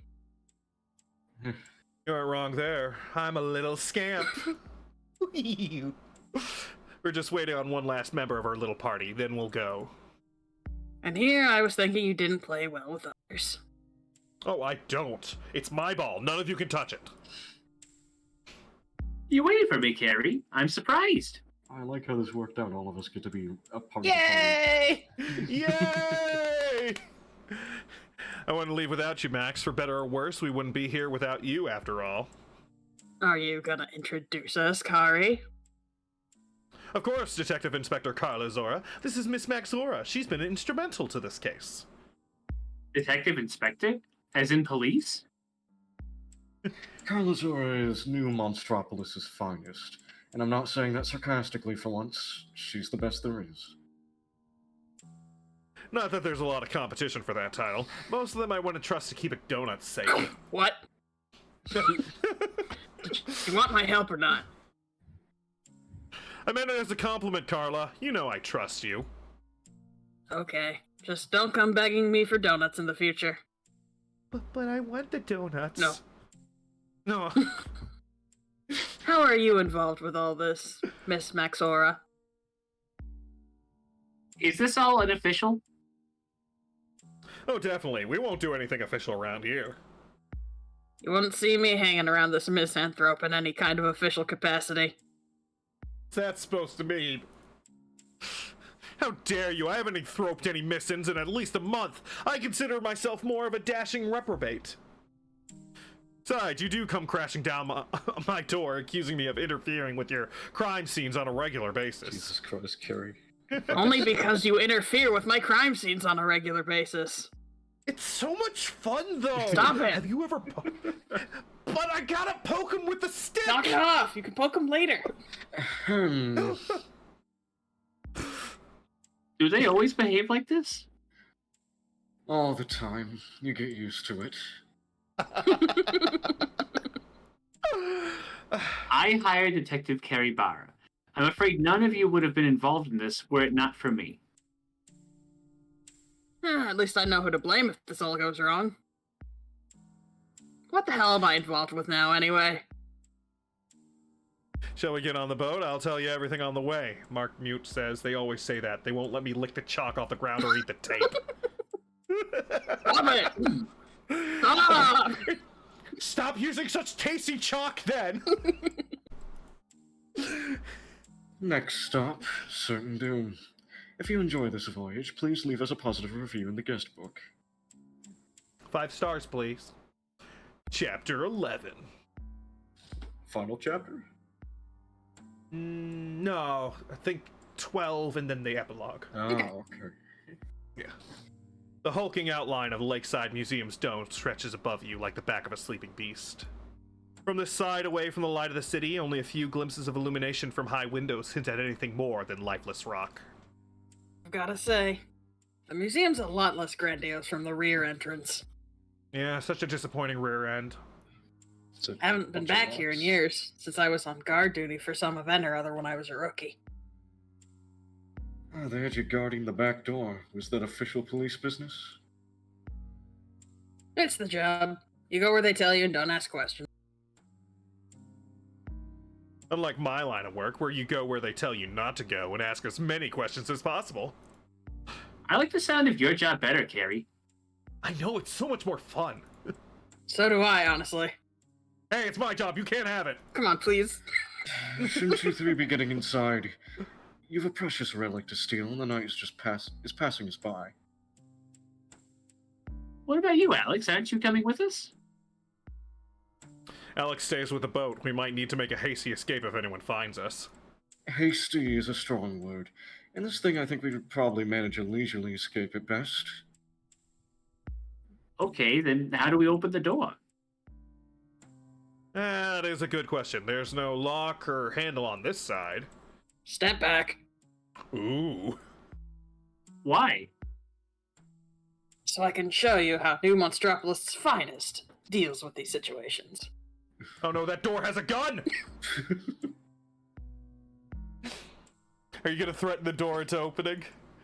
As you and Max step to the side, Carla Zora walks up to the door and pokes around the frame until she finds a suitable crack in the stone. With a slithering sound, she spears her armored tail through the crack and hooks it tight against the edge of the door. You watch as the muscles bulge around the tail's armored plates, hear the creaking of stone on stone, Carla Zora's tongue poking out in fierce concentration. Oh, they're so into it. Yeah. Oh, it's like that time we got locked in that basement together. Consensually, of course. I thought we weren't going to talk about that case anymore. Finally, with a cracking of stonework, the edge of the door separates from its hinges, and Carla Zora gently lowers it, frame and all, onto the jetty.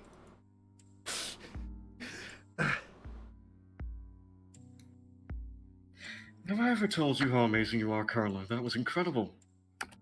NB says, prompt I gave to the artist for Carla. What if a pangolin was also an orc? Yeah, I was reading the chat, that's why I paused for a second. Carla's good. Yeah. I like Carla. Yeah. Carla's so good. You must be great at opening jars with that thing. It's also pretty useful to stop bar fights. We should probably get in. We've still got to find Onikogo's vault. Stay safe in there, you three. You've seen what Onikogo was capable of. I don't want to be taking this boat home alone. We'll do our best, Alex. Whatever happens there, I just want to say... Now, you stop right there, Carrie. You've come out there, you're coming out there alive, and is it... Oh, give me a second. Yeah, no worries. No worries. You stop right there, Carrie. You're coming out there alive and in as many pieces as you went in. Max, make sure they come out there, and I'll take back every mean thing I've said about you. That's a deal. And Carla, tonight's the night you forget you're a cop. I'll try. You're a good kid, Alex. Not that young. Carla, Max, let's go burglarizing. Yeah, crime! Crime! Working through the labyrinthine hallways beneath the museum takes longer than you'd hope. Carla Zora leads you down endlessly curving corridors filled with neatly stacked crates and piles of stones that could be exhibits or spoiled from renovations. It's been so long since I was last down here, I'd forgotten just how much of a maze this place is. Wouldn't be surprised if these tunnels went all the way back into the city. It feels like they go on forever. Do you think we could find a map somewhere? You know, with the "you are here, this way to the treasure vault" on it? Doubtful. Life is never that simple. Well, do you think they would mind if I took some souvenirs? Surely with all this stuff, they would notice a few little pieces go missing. No souvenirs, Miss Maxora. We've come for the idol, and that's what we're leaving with. You said you'd forget you were a cop!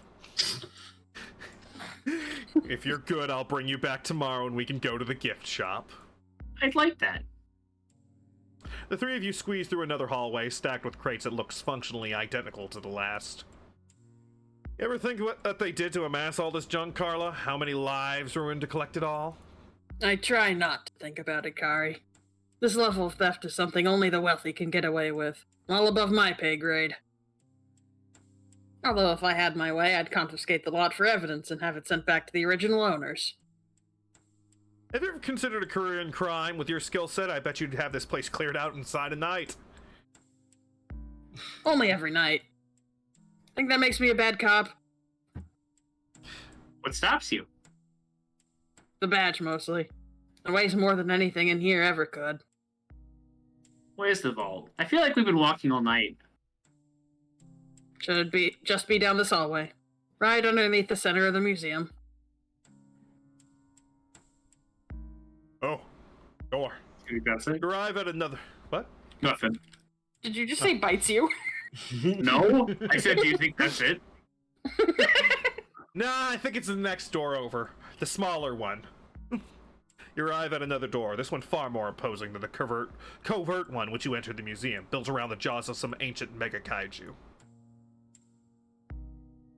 This is a big door. The door of bite you, bite you! A very big door. It's a fucking great big door. I've never seen a door this big before. Somebody Carla, very do you- proud of the background art. Just a little bit. Carla, do you think you can, rip this one open? Carla wraps her tail around the lock mechanism and attempts to tear it off, muscles bulging under the scales. Eventually, she gives up and steps back in resignation. I might be strong, but that door is built to keep anything short of an old one out.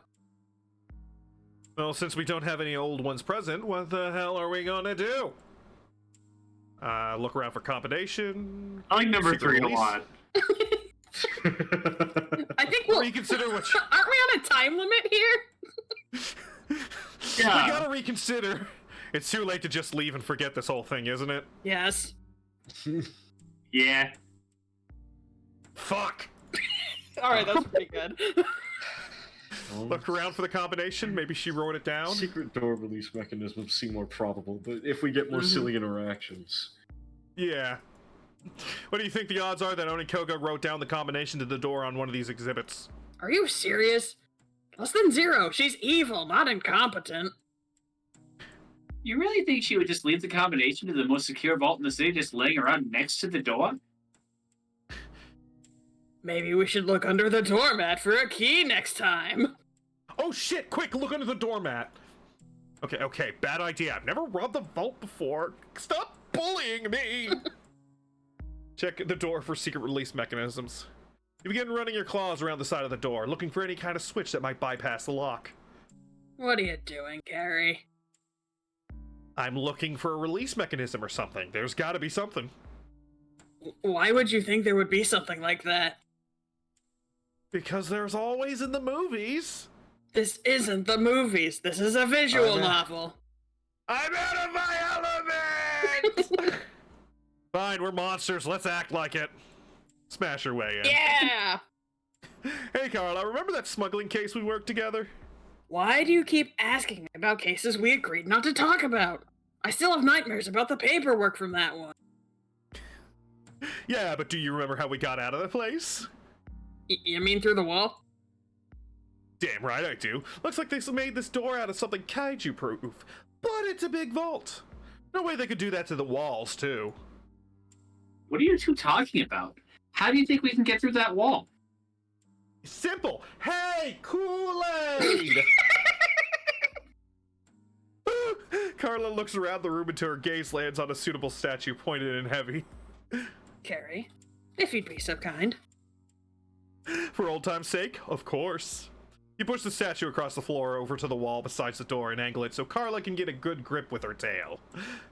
You might want to move back a bit, Miss Naxora. This could get messy. You back up as Carla wraps her tail tightly around the statue. It's a heavy piece of solid granite and takes a lot of effort to get it off the ground. With a heaving grunt, she spins the statue in vice-like grip and swings the pointed end through the wall like the battering ram of the gods. Damn, Carla, you're a force of nature. Carla, panting from exertion, drops the remaining pieces of the statue onto the floor and reaches through the gap. A few loud clunk sounds later, and the vault door swings open. Door open. Door indeed open. Hope that statue wasn't important. Fuck that statue. Not as important as the one we're about to liberate. Let's get our hides in there before anyone comes to find out what that noise was. Ooh. From within the vault is magnificent. Rows upon rows of crates, statues, and display stands reach to distant walls. Never seen a horde before, but I never imagined one to be so, well, organized. This place is so much bigger than I'd have expected. I honestly didn't expect it to be a pile of treasure in the middle of the room, but there must be thousands of exhibits in here. Tens of thousands.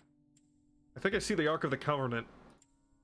How are we going to find the idol in all this? And more importantly, are you sure I can't take something? Don't get grabby. We're here for one rock. You can buy yourself whatever you want with the proceeds. Knowing Jeez, on... Rude. She's like, I want to steal so freaking bad. Rouge the Bat Kaiju Edition. Yeah, pretty much. Knowing Onikogo, she will have anything really special right in the center where she can gloat over it. The three of you move deeper into the vault. You can't help but marvel at some of the things you're seeing, fortunes upon fortunes of artifacts hidden away. You find your fingers gently tracing over objects as you slowly make your way down the aisle. Ancient carvings depicting historic battles between kaiju, slabs of opalescent rock formed into skulls, crates of giant teeth. Ooh! Teeth! Teeth! It's hard to resist the urge to slip a few smaller pieces into your pockets, but you manage, mostly because your pockets got slashed. Okay, Max. I'm quickly moving on to your side of taking a few pieces home with me. There's a few carvings over there that would look great in my office. Alex would love that Kraken statue, just his colors too. Ooh, me? Right? Might have to grab that up on the way out. That's not fair. If you get to take things home, so do I. Okay, let's grab the idol and get out of here before we get tempted to empty the place. As you approach the center of the vault, you can feel something in the air change. A new sensation that you can't quite place. A presence? A weight in the world? Whatever it is, the air suddenly feels hot in this chilly vault. On an obsidian plinth rests a statue of deepest crimson, a ruby that almost comes up to your waist. Ooh, the crimson old one. Is this what all the fuss is about? What Lord died for? Big rock! Yeah, it's big and shiny, but it's just a rock.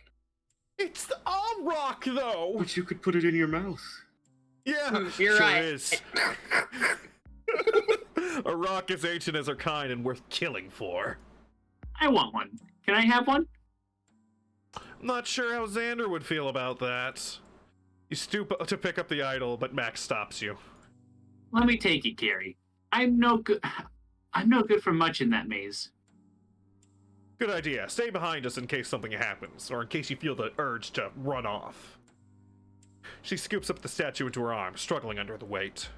Her eyes glitter as her features reflect off every surface. It's so beautiful and heavy. What do you think this thing is worth?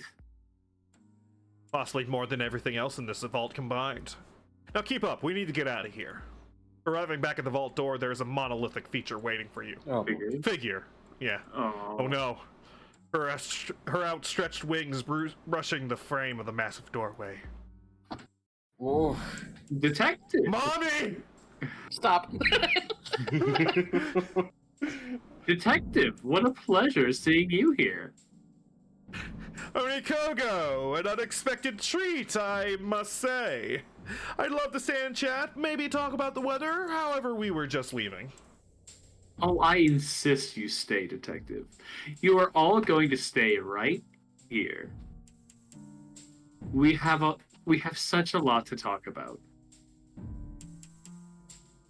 But I'm bad at conversations. We made too much noise with the statue, I'm sorry. Either that or the drooling over the artifacts. I'm rather surprised to see you again, Detective. After our little discussion, I thought you wouldn't be back to darken my path. Because you tried to have me killed, I don't let little things like that stop me. Next time, if you want to take me off a case, you should try bribery. It's less messy. Would you have taken a bribe? No, but it's a little more subtle than having me slashed in an alleyway. If you're looking for your hired muscle, I believe they are cooling in the city morgue. They're easy enough to replace, I assure you. And now I find you in my museum vault uninvited. We were looking for the gift shop? The gift shop is closed for renovations. Ah, I wanted a souvenir. Explains why we couldn't find it. You have something of mine in your grubby paws. Oh, this! We were taking it to get it cleaned. Awfully dusty down here. And these two creatures, friends of yours here to help with your petty theft? I came along to see the Egyptian statuary exhibit. I like their cat sculptures. That exhibit doesn't open for another week. And visitors usually arrive during open hours through the front entrance. Guys, I don't think she's bought it. Yeah, I love how Keep everybody trying. bullshits her as much as possible. They're trying to prolong her punching them to death as long as they can. And she's so happy to correct them. What can I say? I'm just eager. Roll to seduce. Didn't say they would have the D20. You know, I actually Shit. do have one. Wait, I'll roll. Damn it. Okay.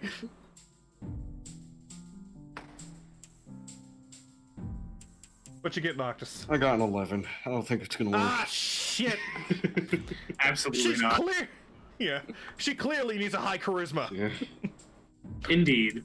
And you wear the badge of the Gunner Police. Well, Shouldn't do you any be of us arresting have these to- miscreants?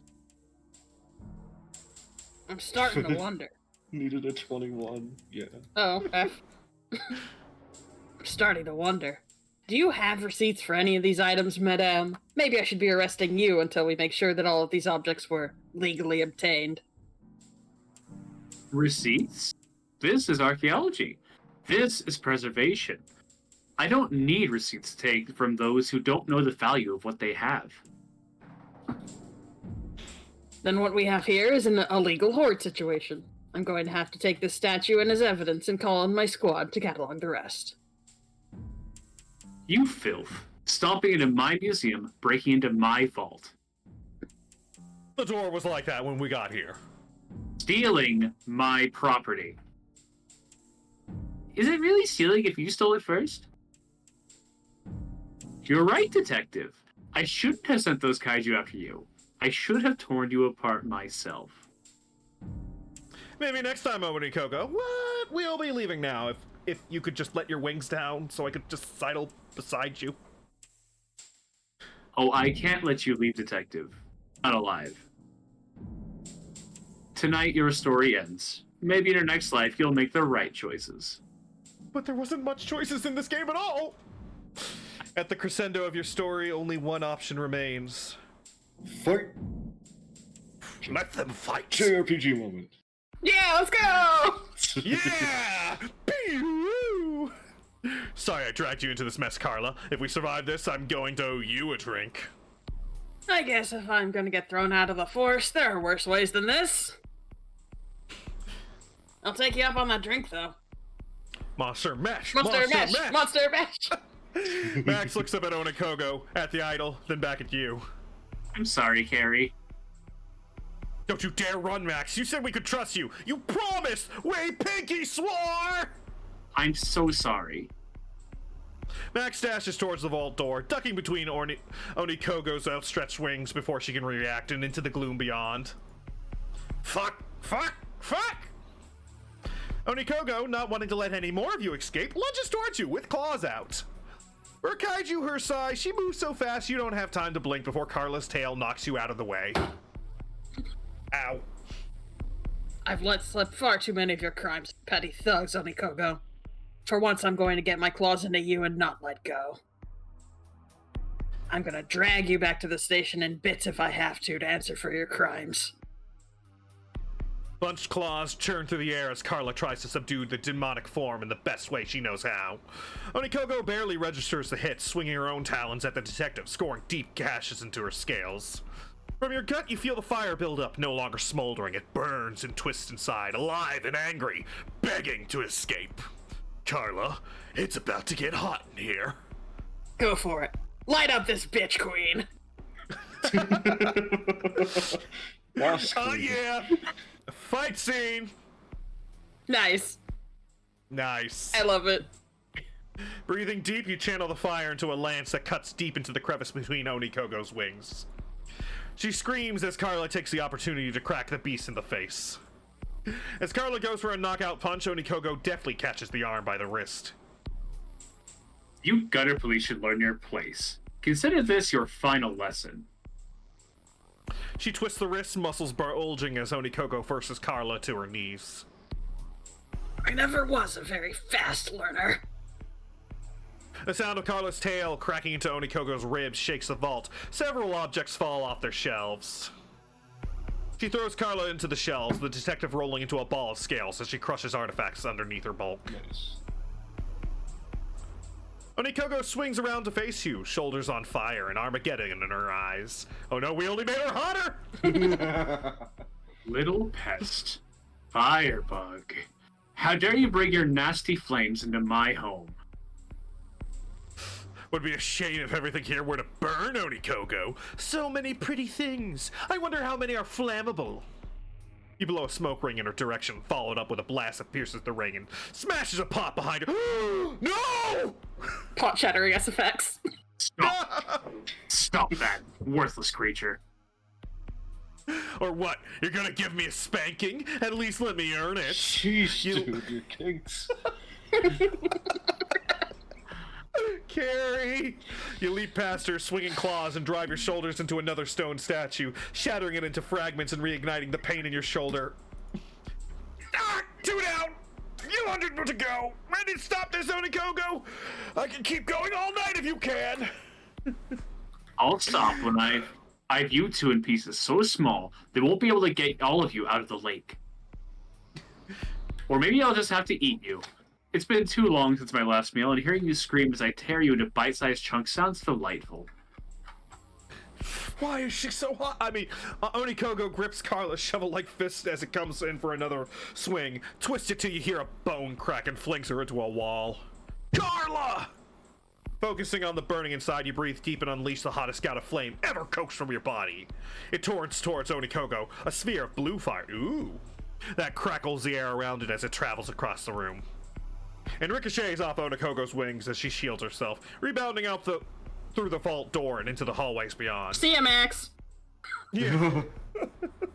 Whoops. Firebug, lend me your ear. She stands before you, impossibly tall, each menacing clawed hand, an ending that you always knew was coming. Firebug, nothing left for you here. With incredible speed for someone so big, she grabs you by the throat and lifts you high in the air. You've burnt down the village. All life is now gone. Her hand grips your injured shoulder, talons sinking into your scales. And when you are dead, no one left who will mourn. The fall awaits you in her gaping maw as she prepares to bite. She stops, frozen, paralyzed. Gary! Looking past Onikogo's bulk, you see Max, terrified, her horn glowing, freezing Onikogo to the spot. Max, you came back? I didn't know you could do that. I can't hold her for long. Get away from her, please. I can't. She's literally got her claws in me. Then let me handle her. Carla's massive tail wraps around Onikogo's neck, dragging her down to the floor as she stabs her shovel claws into the burned side again and again. Screaming, Onikogo flails wildly, unable to turn her to face her attacker as the claws dig deeper into her flesh. You have ruined so much of this city, Onikogo. For once, I'm going to do my job and stop you from corrupting anything else. Carrie? Max? Get the hell out of here. I have to read this criminal her last rites. Sounds like you're gonna eat her instead. Don't worry about it. Not needing a further prompting, you stand, grab Max by the arm, and run from the smoke and blood-filled vault into a smoke and flame-filled hallway. The crates and more flammable artifacts are all ablaze, filling the room with acrid smoke of burning history. You set the place on fire? No, you did. I was trying to hide behind some crates and a fireball burst in the vault and everything was suddenly burning. I plead the fifth. Oh, fuck, that wasn't supposed to happen. Max starts coughing and trying to cover her face with a wing. Can we get out of here, Carrie? I don't like fire. I don't know, it seems pretty lovely in here for me. Sure, Carla's busy finishing with Onikogo. Let's grab the idol and get the hell out of here. Where's the idol? That's something I wanted to tell you. She ate it. Damn it, I knew it was tempting, but seriously? Crunchy, crunchy. Yummy. What? That little fireball? It kind of hit where I hid the idol. It's in the middle of the fire.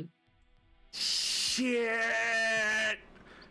Do rubies melt? Fuck, time to find out. Striding into the fire, it takes a few moments to find the statue. Finding a red rock in the middle of a furnace turns out not to be easy. Your foot clips the side of something you couldn't see and now only notice from the way the flames reflect off the surfaces. I got it! Clutching the statue, you clamber back out of the fire, embers clinging to your scales, letting Max lead you back through the hallways. Do you think Carla will be okay? I think she has a lot of repressed stuff she's working through right now. She'll be fine. She's got a punching bag. There was a lot of fire, Carrie. I guess the gift shop is probably going to be closed for a while then. Sorry, Max. I know you wanted a souvenir. That's all right, Carrie. I think we got a pretty nice souvenir right here. Yeah. You and Max stumble out of the rear exit. The cool air from the city hits you like a hammer after the heat of the museum. Old ones, it feels nice to be out of that basement. I thought I was about to suffocate in that last hallway. I kind of liked it, but I was hatching a volcano. You're back. What happened? We set the place on fire. I think I'm dead. Wait, why is the museum on fire? Carrie, you did this, didn't you? No, it was Max Zora. It was self-defense. The museum attacked me. A likely story. What happened to Karma? Carla's in there doing what the police do best to Onikogo. It's pretty messy. She had a gun. Onikoga was here? So much for a smooth operation. I'm just glad you're both safe. Not only safe, but we got ourselves a souvenir. You hold up the statue for Alex to see. Behold the Crimson Old One! Relic of the ages past, symbol of long dead aristocracy, giant fucking ruby of unimaginable value, and it's all ours! It's very tempting. Did it always have a great big crack in it? What? It's got a big crack running down the side. Did you notice that when you grabbed it? Oh no. We were in a rush. Onikogo had just gotten the jump on us. It wasn't there before, Carrie. Do you think? No, I don't think. Ever. Not A once. replica? A fake? Fuck! The fire! I didn't know! Do you think it's that someone's do you think that's gonna knock something off the resale value? It's still pretty rare. Yeah. Carla stumbles, coughing through the door, clutching her broken arm and collapsing on the jetty. She leans back against the low wall and attempts to rinse some of what only can only be bits of Onikogo off her claws. Glad to see you both got out safe. Carrie, remind me never to go on cases with you again. I remind you that all the time. I'll add that to the list of times you've told me that. Is Onikogo... No longer a problem to the city. Not sure what the hell I'm gonna tell the chief about all this, though. They don't exactly teach toppling power structures at the academy. Aw, damn it. Too busy teaching how to oppress the masses, right?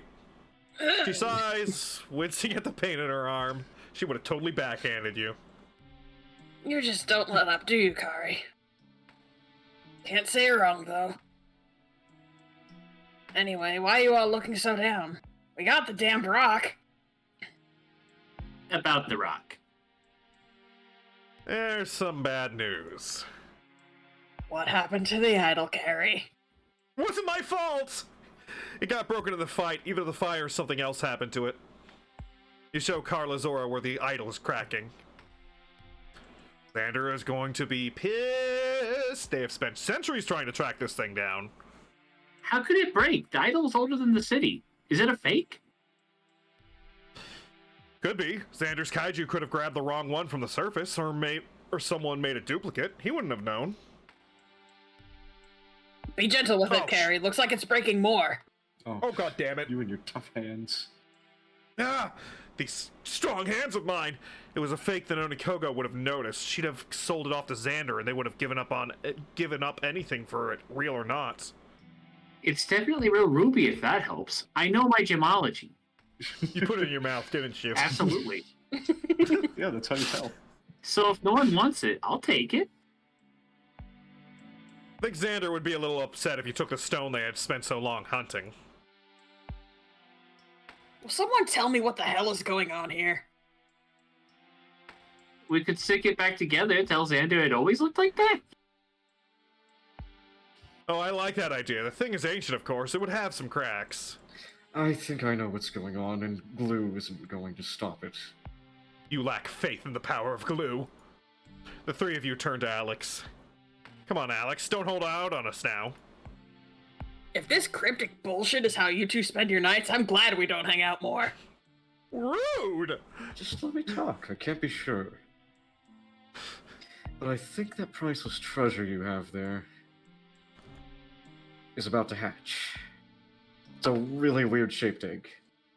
Yeah, well, Hatch, obviously, baby. it used to be a lot That's bigger. right, we get a baby!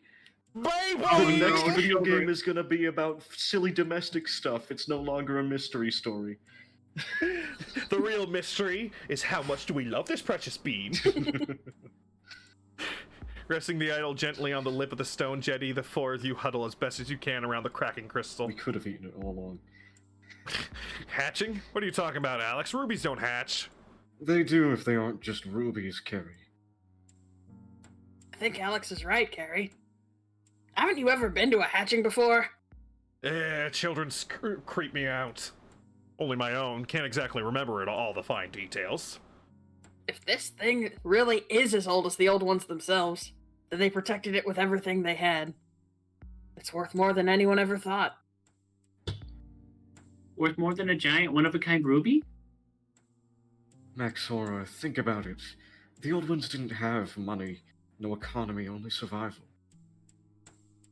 When you're fighting to survive, what's the most important thing? Oh, fucking baby. That life goes on.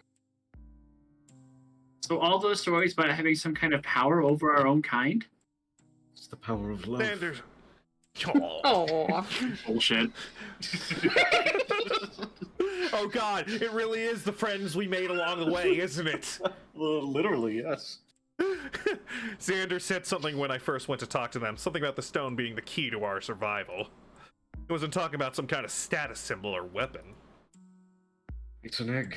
An old one egg. an egg? Are you saying we just robbed a nursery?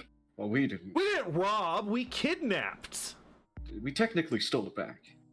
Yeah, of course not. Onikoko obviously didn't know what it was. To her, it was just another shiny stone in her hoard, something to lord over Xander. Wait a minute, if this is an egg... Congratulations, Carrie. You're about to become a brood parent. I'm not ready to become a brood parent! Yes, you Let's are. get to- Don't worry, I know how to change a diaper. I saw it on the surface. Oh, we're going to have to hatchling-proof the whole office. Aww. But I loved having unexposed outlet, or uncovered outlets. I love sticking my fingers in there. I can't be a brood parent. I don't know the first thing about raising old ones. What do they eat? If the stories are true, everything. And don't even think about asking me to hatchling sit. But what if I say come on a lot? No. I'll hatchling sit. I like kids. How come this thing never hatched until now? It's been rolled around the world for thousands of It's years. an old one. Obviously, it didn't have the right conditions. The old ones were all about survival, after all. Also, you set it on fire. I hope this helps. Carla's right. It wouldn't have hatched if it wouldn't survive in the world. It needed the right environment, like your breath. Ah, so it would have survived in my mouth. Put it in my mouth. What are you talking about? You really are dense sometimes. You were hatched in a volcano. Think about it. It's your breath, Kari. The egg needed to get hot, real hot, and you're the only kaiju I know that sets fire to their own office by accident. Which means You the kid is are the probably kid. going to be a fire breather, like you. Hey, I don't set my office on fire by accident. I do it because I'm bored. Just what the city needs. Another arsonist in training. Fire, fire, fire, fire. Yeah, I think this story was lacking in fire. Yeah. So what do I do? What do I do? I don't even know how to be a brood parent. Just be there for them, Carrie, no matter what. That's more than most hatchlings get. I think I can do that. I'm gonna try. Oh, Maybe. Little Baby! Baragon looking ass. He's so cute. Hello. Reminds me of the "Say hello, baby Godzilla." Hello, baby Godzilla. I mean, It does little mouth yaps. Oh. Yeah. It's too goddamn precious. With a soft cracking sound, the idol slowly breaks apart before your eyes. A grasping limb reaches out from the lower half of what is now obviously shell, and a hatchling head pokes up over the edge to look you in the eyes. For a hatchling, it's large, with limbs already oversized for the body ready to be grown into. In that moment, you know, deep in your gut, that you would never let anything happen to this kid. If anything happened to this baby, I'd kill everyone and then myself. Give that little baby a little smoochie. I think they like Yes. you, Carrie. Reaching a paw towards the hatchling gently, it reaches back and grabs you firmly by the finger. Will you check out these paws? The kid has a strong grip. Alex squats down next to the newborn, who looks up at the pair of you sleepily. They're so big already for a kid. We're definitely going to need some advice on how to raise an old one. I don't think they write guidebooks for this kind of thing. Hatchling's eyes cross for a moment, then it hiccups loudly, and a wisp of smoke rises from their nostrils. Carla stands up painfully. That's a fire breather, all right. For what it's worth, I think you two will make pretty good brood parents. Can't be worse than mine. They're gonna need to fireproof the office, and it does kind of look like a crossbreed between Carrie's species and Alex's. A little. Yeah, yeah. Yeah. Oh, it's so cute. Xander is gonna be so angry. They've been searching for the idol for hundreds of years, and now it's gone. Well, I mean, Well, it's still there, but now empty. well, they can have the ruby parts. Yeah. I don't know. In their way, they helped bring the old ones back into the world. That's gotta count for something. I mean, just look at that face. And there's always what's left, egg. That's still all solid chunks of ruby, after all. We can all eat a piece. Yes. I think Xander would be happy with a chunk of the egg and a great story to go with it. I think he'll have to be. You grab the largest shard of the egg, that doesn't have a hatchling in it, and hand it to Alex. As fragile as the ruby became when it hatched, it again seems to be as solid as the stone can be. That'll do for Xander. It should at least cover the cost of this adventure.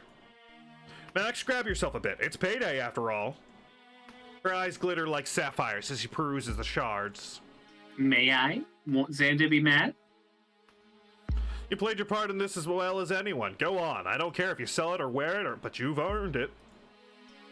She looks closely at the pile and grabs a piece with one of the statue's horns.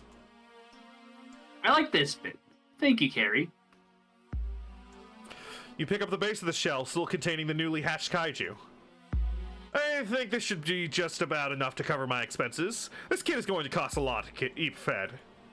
I doubt Xander would disagree. We'll have to bring them over to see the hatchling soon, though. This is something I'm sure they'll want to see for themselves.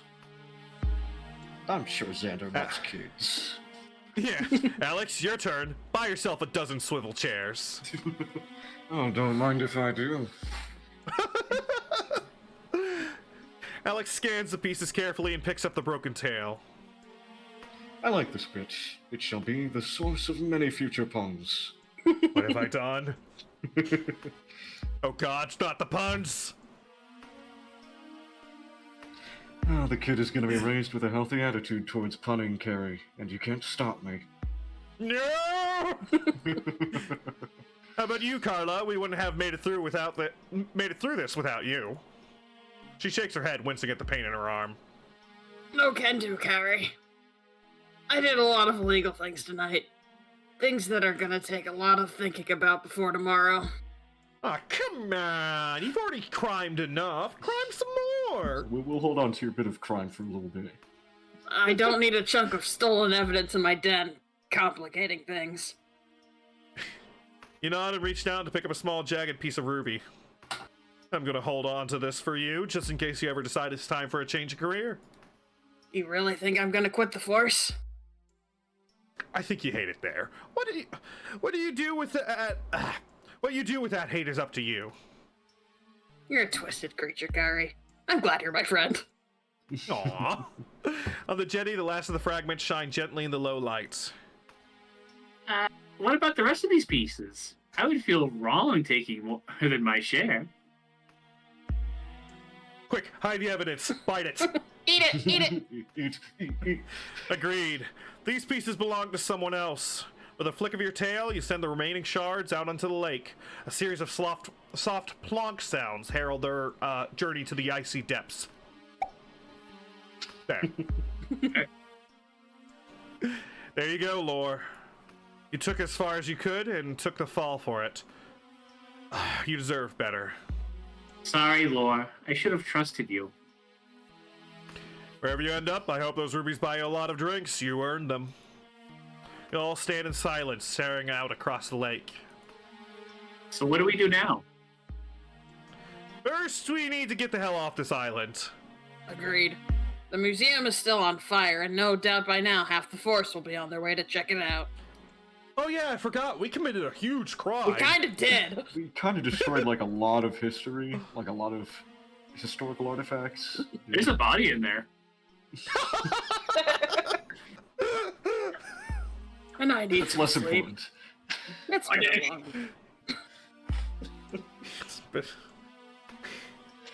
Oh, we should get this hatchling somewhere safe. We need to get him cute booties. We do. What about me? Once we're back in the city, you and I have one last piece of business to attend to. Oh, aren't we done? No. You tickle the hatchling's scaled belly with a claw. They smile and a tiny smoke ring escapes their mouth. Oh, baby.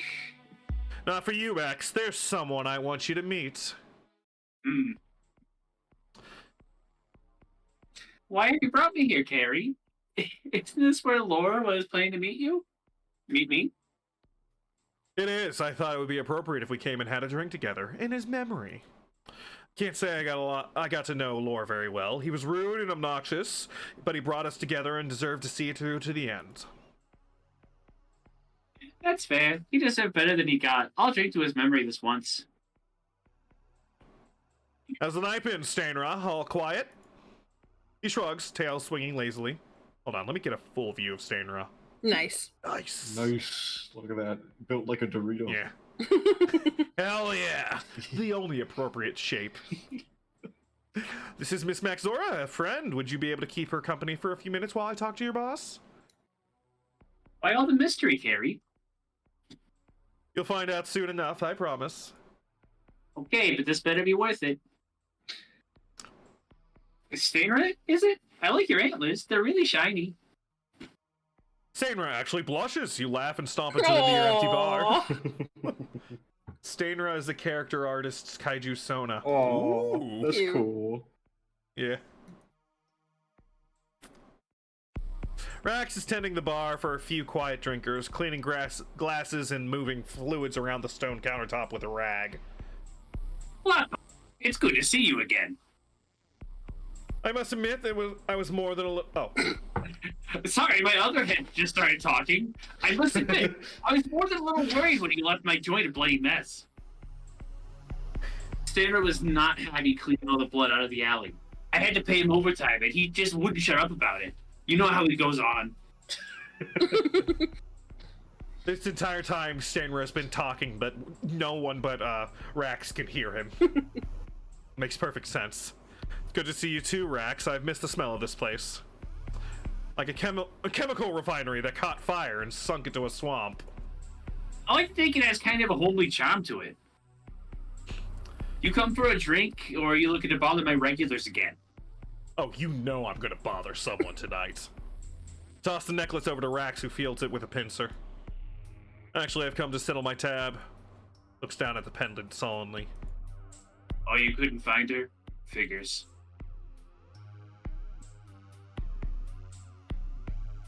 I've lost my chance then, haven't I? Bugger. I'm quite. In fact, I got someone I'd like you to meet. You poke your head out the door and beckon Max in. Rax, I'd like you to introduce you to someone. Oh, Rax and Max. I get it. I see. Max, Max enters the room, at first taking in the dinginess of the bar before her eyes land on Rax. Rax, meet Maxora. The cup that never seems to leave his hand falls to the floor and smashes behind the bar. I believe you two have a lot to talk about. For the first time since you met him, Rax actually seems speechless. Rex, is that you? Yeah, kiddo, it's me. Dot dot dot. Dot dot dot. It's been 1 week since you. please, I was trying so hard not to. It's been a long time. It's good to see you again. Yeah. Yeah, I'm sorry. I should have been there for you. I never got a chance to say goodbye before, you know.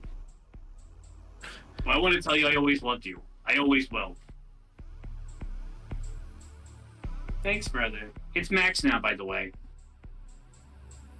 Max nods and slides a can across the bar towards her. I missed you, Max. All through the war and after, I never stopped looking. There just wasn't anything to go on. It's a big city. You couldn't have known. That was a different time and we were different kaiju. What have you been up to all this time? She sighs and sits down at the bar. Where do I start? I'll leave you two to it then. Max, I think this settles us. Max, welcome home. Thanks, Carrie. How did you know? Thank Alex. He saw the same symbol on one of your rings as Rack's pendant. It's not something you see every day. That boy has sharp eyes. Oh, please, think of me too. Thanks, Flatpaw. Come back anytime. Might take you up on that. I'd stay safe, but I don't think there's anything you two can overcome working together. You make sure to look after the kid and try to keep out of trouble. No. Wait, what kid? Oh, Mom. Don't worry about it. You got a lot to catch up on, big bro. Epilogue. Aw. You could see this coming because it was colored green. Yeah, I was like... But Max is the only character that's also green. I hope this helps. Oh, no. Also, I'm so fucking smart. I gave them both the same accent because I knew. Also, hi, Puri. Hey, Fury. Hey, Puri, good to see you. So, there shouldn't be any problems with the adoption process. I have a friend at City Hall who owes me a favor. Half the city owes you favors, Alex, including me. One day you're gonna cash them in and we'll end up owning most of the city. Looking around the room, it's hard not to think about all the ways things have suddenly changed in a few short nights. I never thought I'd end up a brood parent. Can't say it doesn't feel weird. Does it feel right? Yeah, in a way it does. This kid needs a home. We can be that. Can't be worse than our brood parents. We can give the kids something better. We can't keep calling them the kid. They need a name. How about boy? Well, I've never named a hatchling before, and heck, I wasn't even allowed a puppy. You look down at the hatchling sleeping soundly on the couch. It's They're been- wrapped in the remnants of your old coat, curled up inside the broken ruby shell. I'll name them Squeepo. Ooh, I like that one. NP, you gotta make an update for this game. Change it from Crimson to Squeebo. How about Crimson? Not a very original name, I know, but I think it suits them. Crimson lets out a little burp of flame as they dream away in their little nest. I like it. That's a good name to grow into. Good name for our little monster. I've never had to care for another life form before. What happens if I fuck up, Well, Alex? first stop swearing. No. Then you'll learn from it. Fucking up is part of the process. Oh, you just said... Crimson's first word is gonna be fuck. It's that one comic. The... Xander said they would send us anything that could dig up on the old one life cycles. Seems to think this little hatchling is gonna get big. Carla also stopped by to let us know she smoothed everything over with the law. As far as anyone knows, Onikogo perished in a mysterious fire. Yeah, she started it herself. It wasn't us. Yeah. Her arm is still pretty busted up, going to be in a sling for a while. We should send her donuts or something. She should send us donuts, hers are better. Oh, and Rack sent over a crate of Monster Mash. Said something about not liking debts going unpaid. Please pace yourself this time. No! Chug! Chug! Chug! Chug! Chug! Chug! That boy has a real soft heart under all that hard shell. How do you think he and Maxor are getting along? One day at a time, like the rest of us. As little trust as I had in her, she did the right thing in the end. She deserves a fresh start. Those two have a couple of lifetimes to catch up on. That's gonna take time. From their little nest, Crimson makes a little mewling noises in their sleep. Oh my fucking god! In their face, you can see a future, an uncertain one, but a future all the same. Wonder how the humans will react when they see a brand new old one climbing out of the earth. Ah, they're in for a hell of a surprise, though that might not be for hundreds of years. No one knows how long old ones take to mature. They're just that old. Maybe they'll have learned better by then. Maybe we can teach Crimson better. Eat the rich, You and me, specifically. Carrie. We'll be there for them. From the door comes an urgent knocking in a strained voice. Excuse me, are you open? I need help and didn't know where else to go. Oh, God. What do you think? Are we open for a fresh case? I don't know, the accent kind of sucks. I don't know, what does it say on the door? It says Detective Carrie Barra, private investigator. I finally got the graffiti off. You solved 2 cases this week, adopted a hatchling that may one day crush cities, and ruined your favorite coat. To say it's been a long week would be an understatement. What the hell? I'm feeling helpful tonight. Show them in. Put the kettle on, Alex. I have a feeling that is going to be another long night. Oh, baby. The baby! The baby. He's so cute. Best ending. Best The ending, baby. The baby. Better than the baby. The baby. The baby. Thanks for playing Kaiju Noir. We hope you've enjoyed this monstrous visual novel. Yes. Eat the rich is the Xander route? Oh, okay, so there are multiple routes. That's cool. Yeah. We won! We win. We got to keep a small child. We won, baby. You want to read the after text? Oh, sure. Ah. Before we go, we've got a few messages to leave you with. Consider them a not-so-subtle rehashing of what this story's been all about. Trans rights are worth fighting for. It's never too late to be who you really are. Fuck TERFs. If you've got trans family or friends, be there for them. It can be a real scary world for them. Hell yeah. Thanks, bro. I missed you. Family are the people who care about you, not necessarily the ones that raised you. All cops are bastards. Abolish police states and prisons. Build something better through community support. Wait, aren't you still a cop? For now I am, so I know what I'm talking about. Eat the rich. They are a great source of protein and wealth for redistribution. Stomp some fascists if you get a chance. It's fun and makes the world a better place. A lot of us carry a kaiju crapload of trauma through our lives. Give yourself permission to deal with it at your own pace. We all have our ways to cope with the rough times. Hey, I'm also not dead. Best thing we can do is be there for each other. I came out of the lake. Seek professional assistance to help with problems in your life if you can. Memories are worth more than shiny stones. Chase the things most important in your life. When did this become a group therapy session? Shut up, Carrie. Therapy helps a lot of folks. Aww.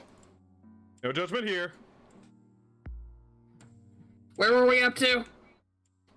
Thanking the folks who made this all happen. Thank you, Luis Abadius, who gave us our monstrous forms. Thanks to Keytar Bard for the rockin' soundtrack. Thanks to the other wonderful artists that contributed to the game and to our awesome testers. Damn right. Of course, thank you all for playing, supporting the game, and all your encouragement. This was a big project, and y'all made it happen. If you feel up for it, maybe give the game another play. Who knows what you might learn about our world. Maybe try Savage Stomp Out. Enough, perhaps, for a sequel? A sequel that may have Carla as the main character, as NB put it. Please, hand her over. Not tearing up right now.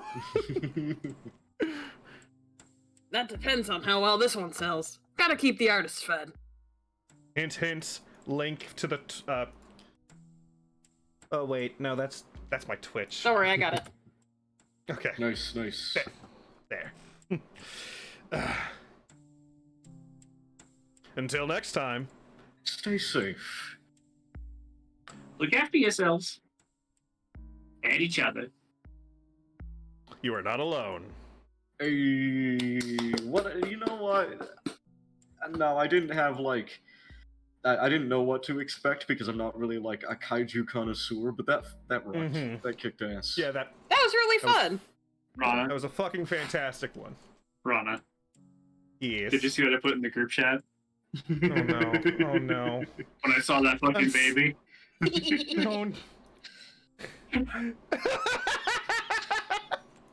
Okay, I'm gonna have to show it on screen. Hold on. NB Kaiju, can I ask you if there was any inspiration from existing Kaiju for that baby? Because he reminded me so much of one.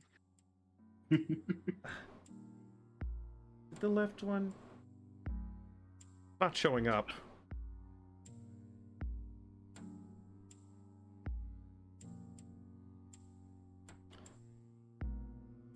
Yeah, I nailed it. Okay, hold on. Yeah, literally. Maybe if I get the. Hell yeah. Why isn't it showing up? Stupid screen capture. Device not connected or available. What the fuck? Oh. Is it this one? No, wait, wrong one. There we go. Baby. Ooh, The baby. yeah. The baby. The baby. Well, I'm gonna need. Definitely gonna need to fix those when I get a chance. That's the baby. Right there. Oh, Yeah. yes. the baby. I also love the fact that, you know, after you beat the game, the intro screen gets all colorful. Oh yeah, it's really nice. Yes, it was a very nice game. I always have fun playing it. You should go buy it for twice the price. One of your favorite kaiju. Baragon It is is a pretty good cute. one. Have you ever seen that Yes. video of Baragon's like actress like on set like doing the motions and like Oh. she does the scream for him? Aww. Ah, yeah. It's Just so good. Ah. It's so Yeah. cute. Notice at the end, once the egg hatches, all the backgrounds get color. Ooh. Oh, Oh. need to It's need the to double hope. check that. From Yes. the baby. Whoa, The babby brought color to the world too. I Thank you, did feel in Gabby. my elements, considering that I'm literally a fucking kaiju. Yes, yes. And I'm a baby. Yeah, wow. Which We is got why one I always here. push Rana around. You can't find me. You're right I'm next just to me. thinking about that, like, don't grab by the head, you will dent him. Image. Do not grab his Ah. head. You will give him brain damage. Look, they made this Yes. incredibly obvious being transparent. Now it's all I can look at. Fuck! What if I... Aha! I'm blue. You can't get me now. What? Waiting for the stream to catch up. Okay, there we go. According to Hat and Time rules, this actually means we can hit you harder. Run. Shit! Purple? Oh, What about...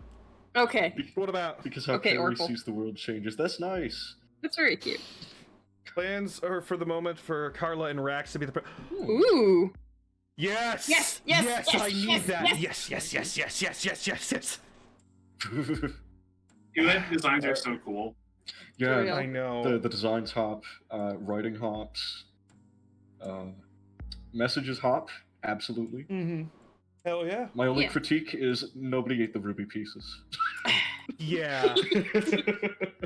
In the sequel, someone should put something in their mouth, if only to get chastised for it, only to be like, what? You try it. And then you have an option to put it in your mouth as well. More rock eating is what we're saying. Please Yes. let our protagonist eat a rock. Rock Yeah. tasty. All right. Okay. Well, it has been a night, and this has been wonderful. Thank you guys for joining me for this bit of chaos. Thank you, chat, for sticking around. I guess we'll raid out. Anyone online that deserves the love? there's some Magic people Chemist online. is on. Chemist is Magic on. Chemist? Yeah. All right, we're gonna give Magic Chemist a raid then. Yeah, thank you all for stopping by. Thank you so much. This cheered me up immensely. Ah, you're welcome, NB. All right then. You all have a lovely night, and when you get to Magic Chemist's channel, just start saying "rocks in mouth." Yeah. Yeah. right. Perfect rage All message. right, we're We're just gonna start it. All right. Raid starting. Bye bye. In 8, 7, 6, 5, 4, 3. Thanks for the follow, Pekka. All right. Now get out of my house, you nerd.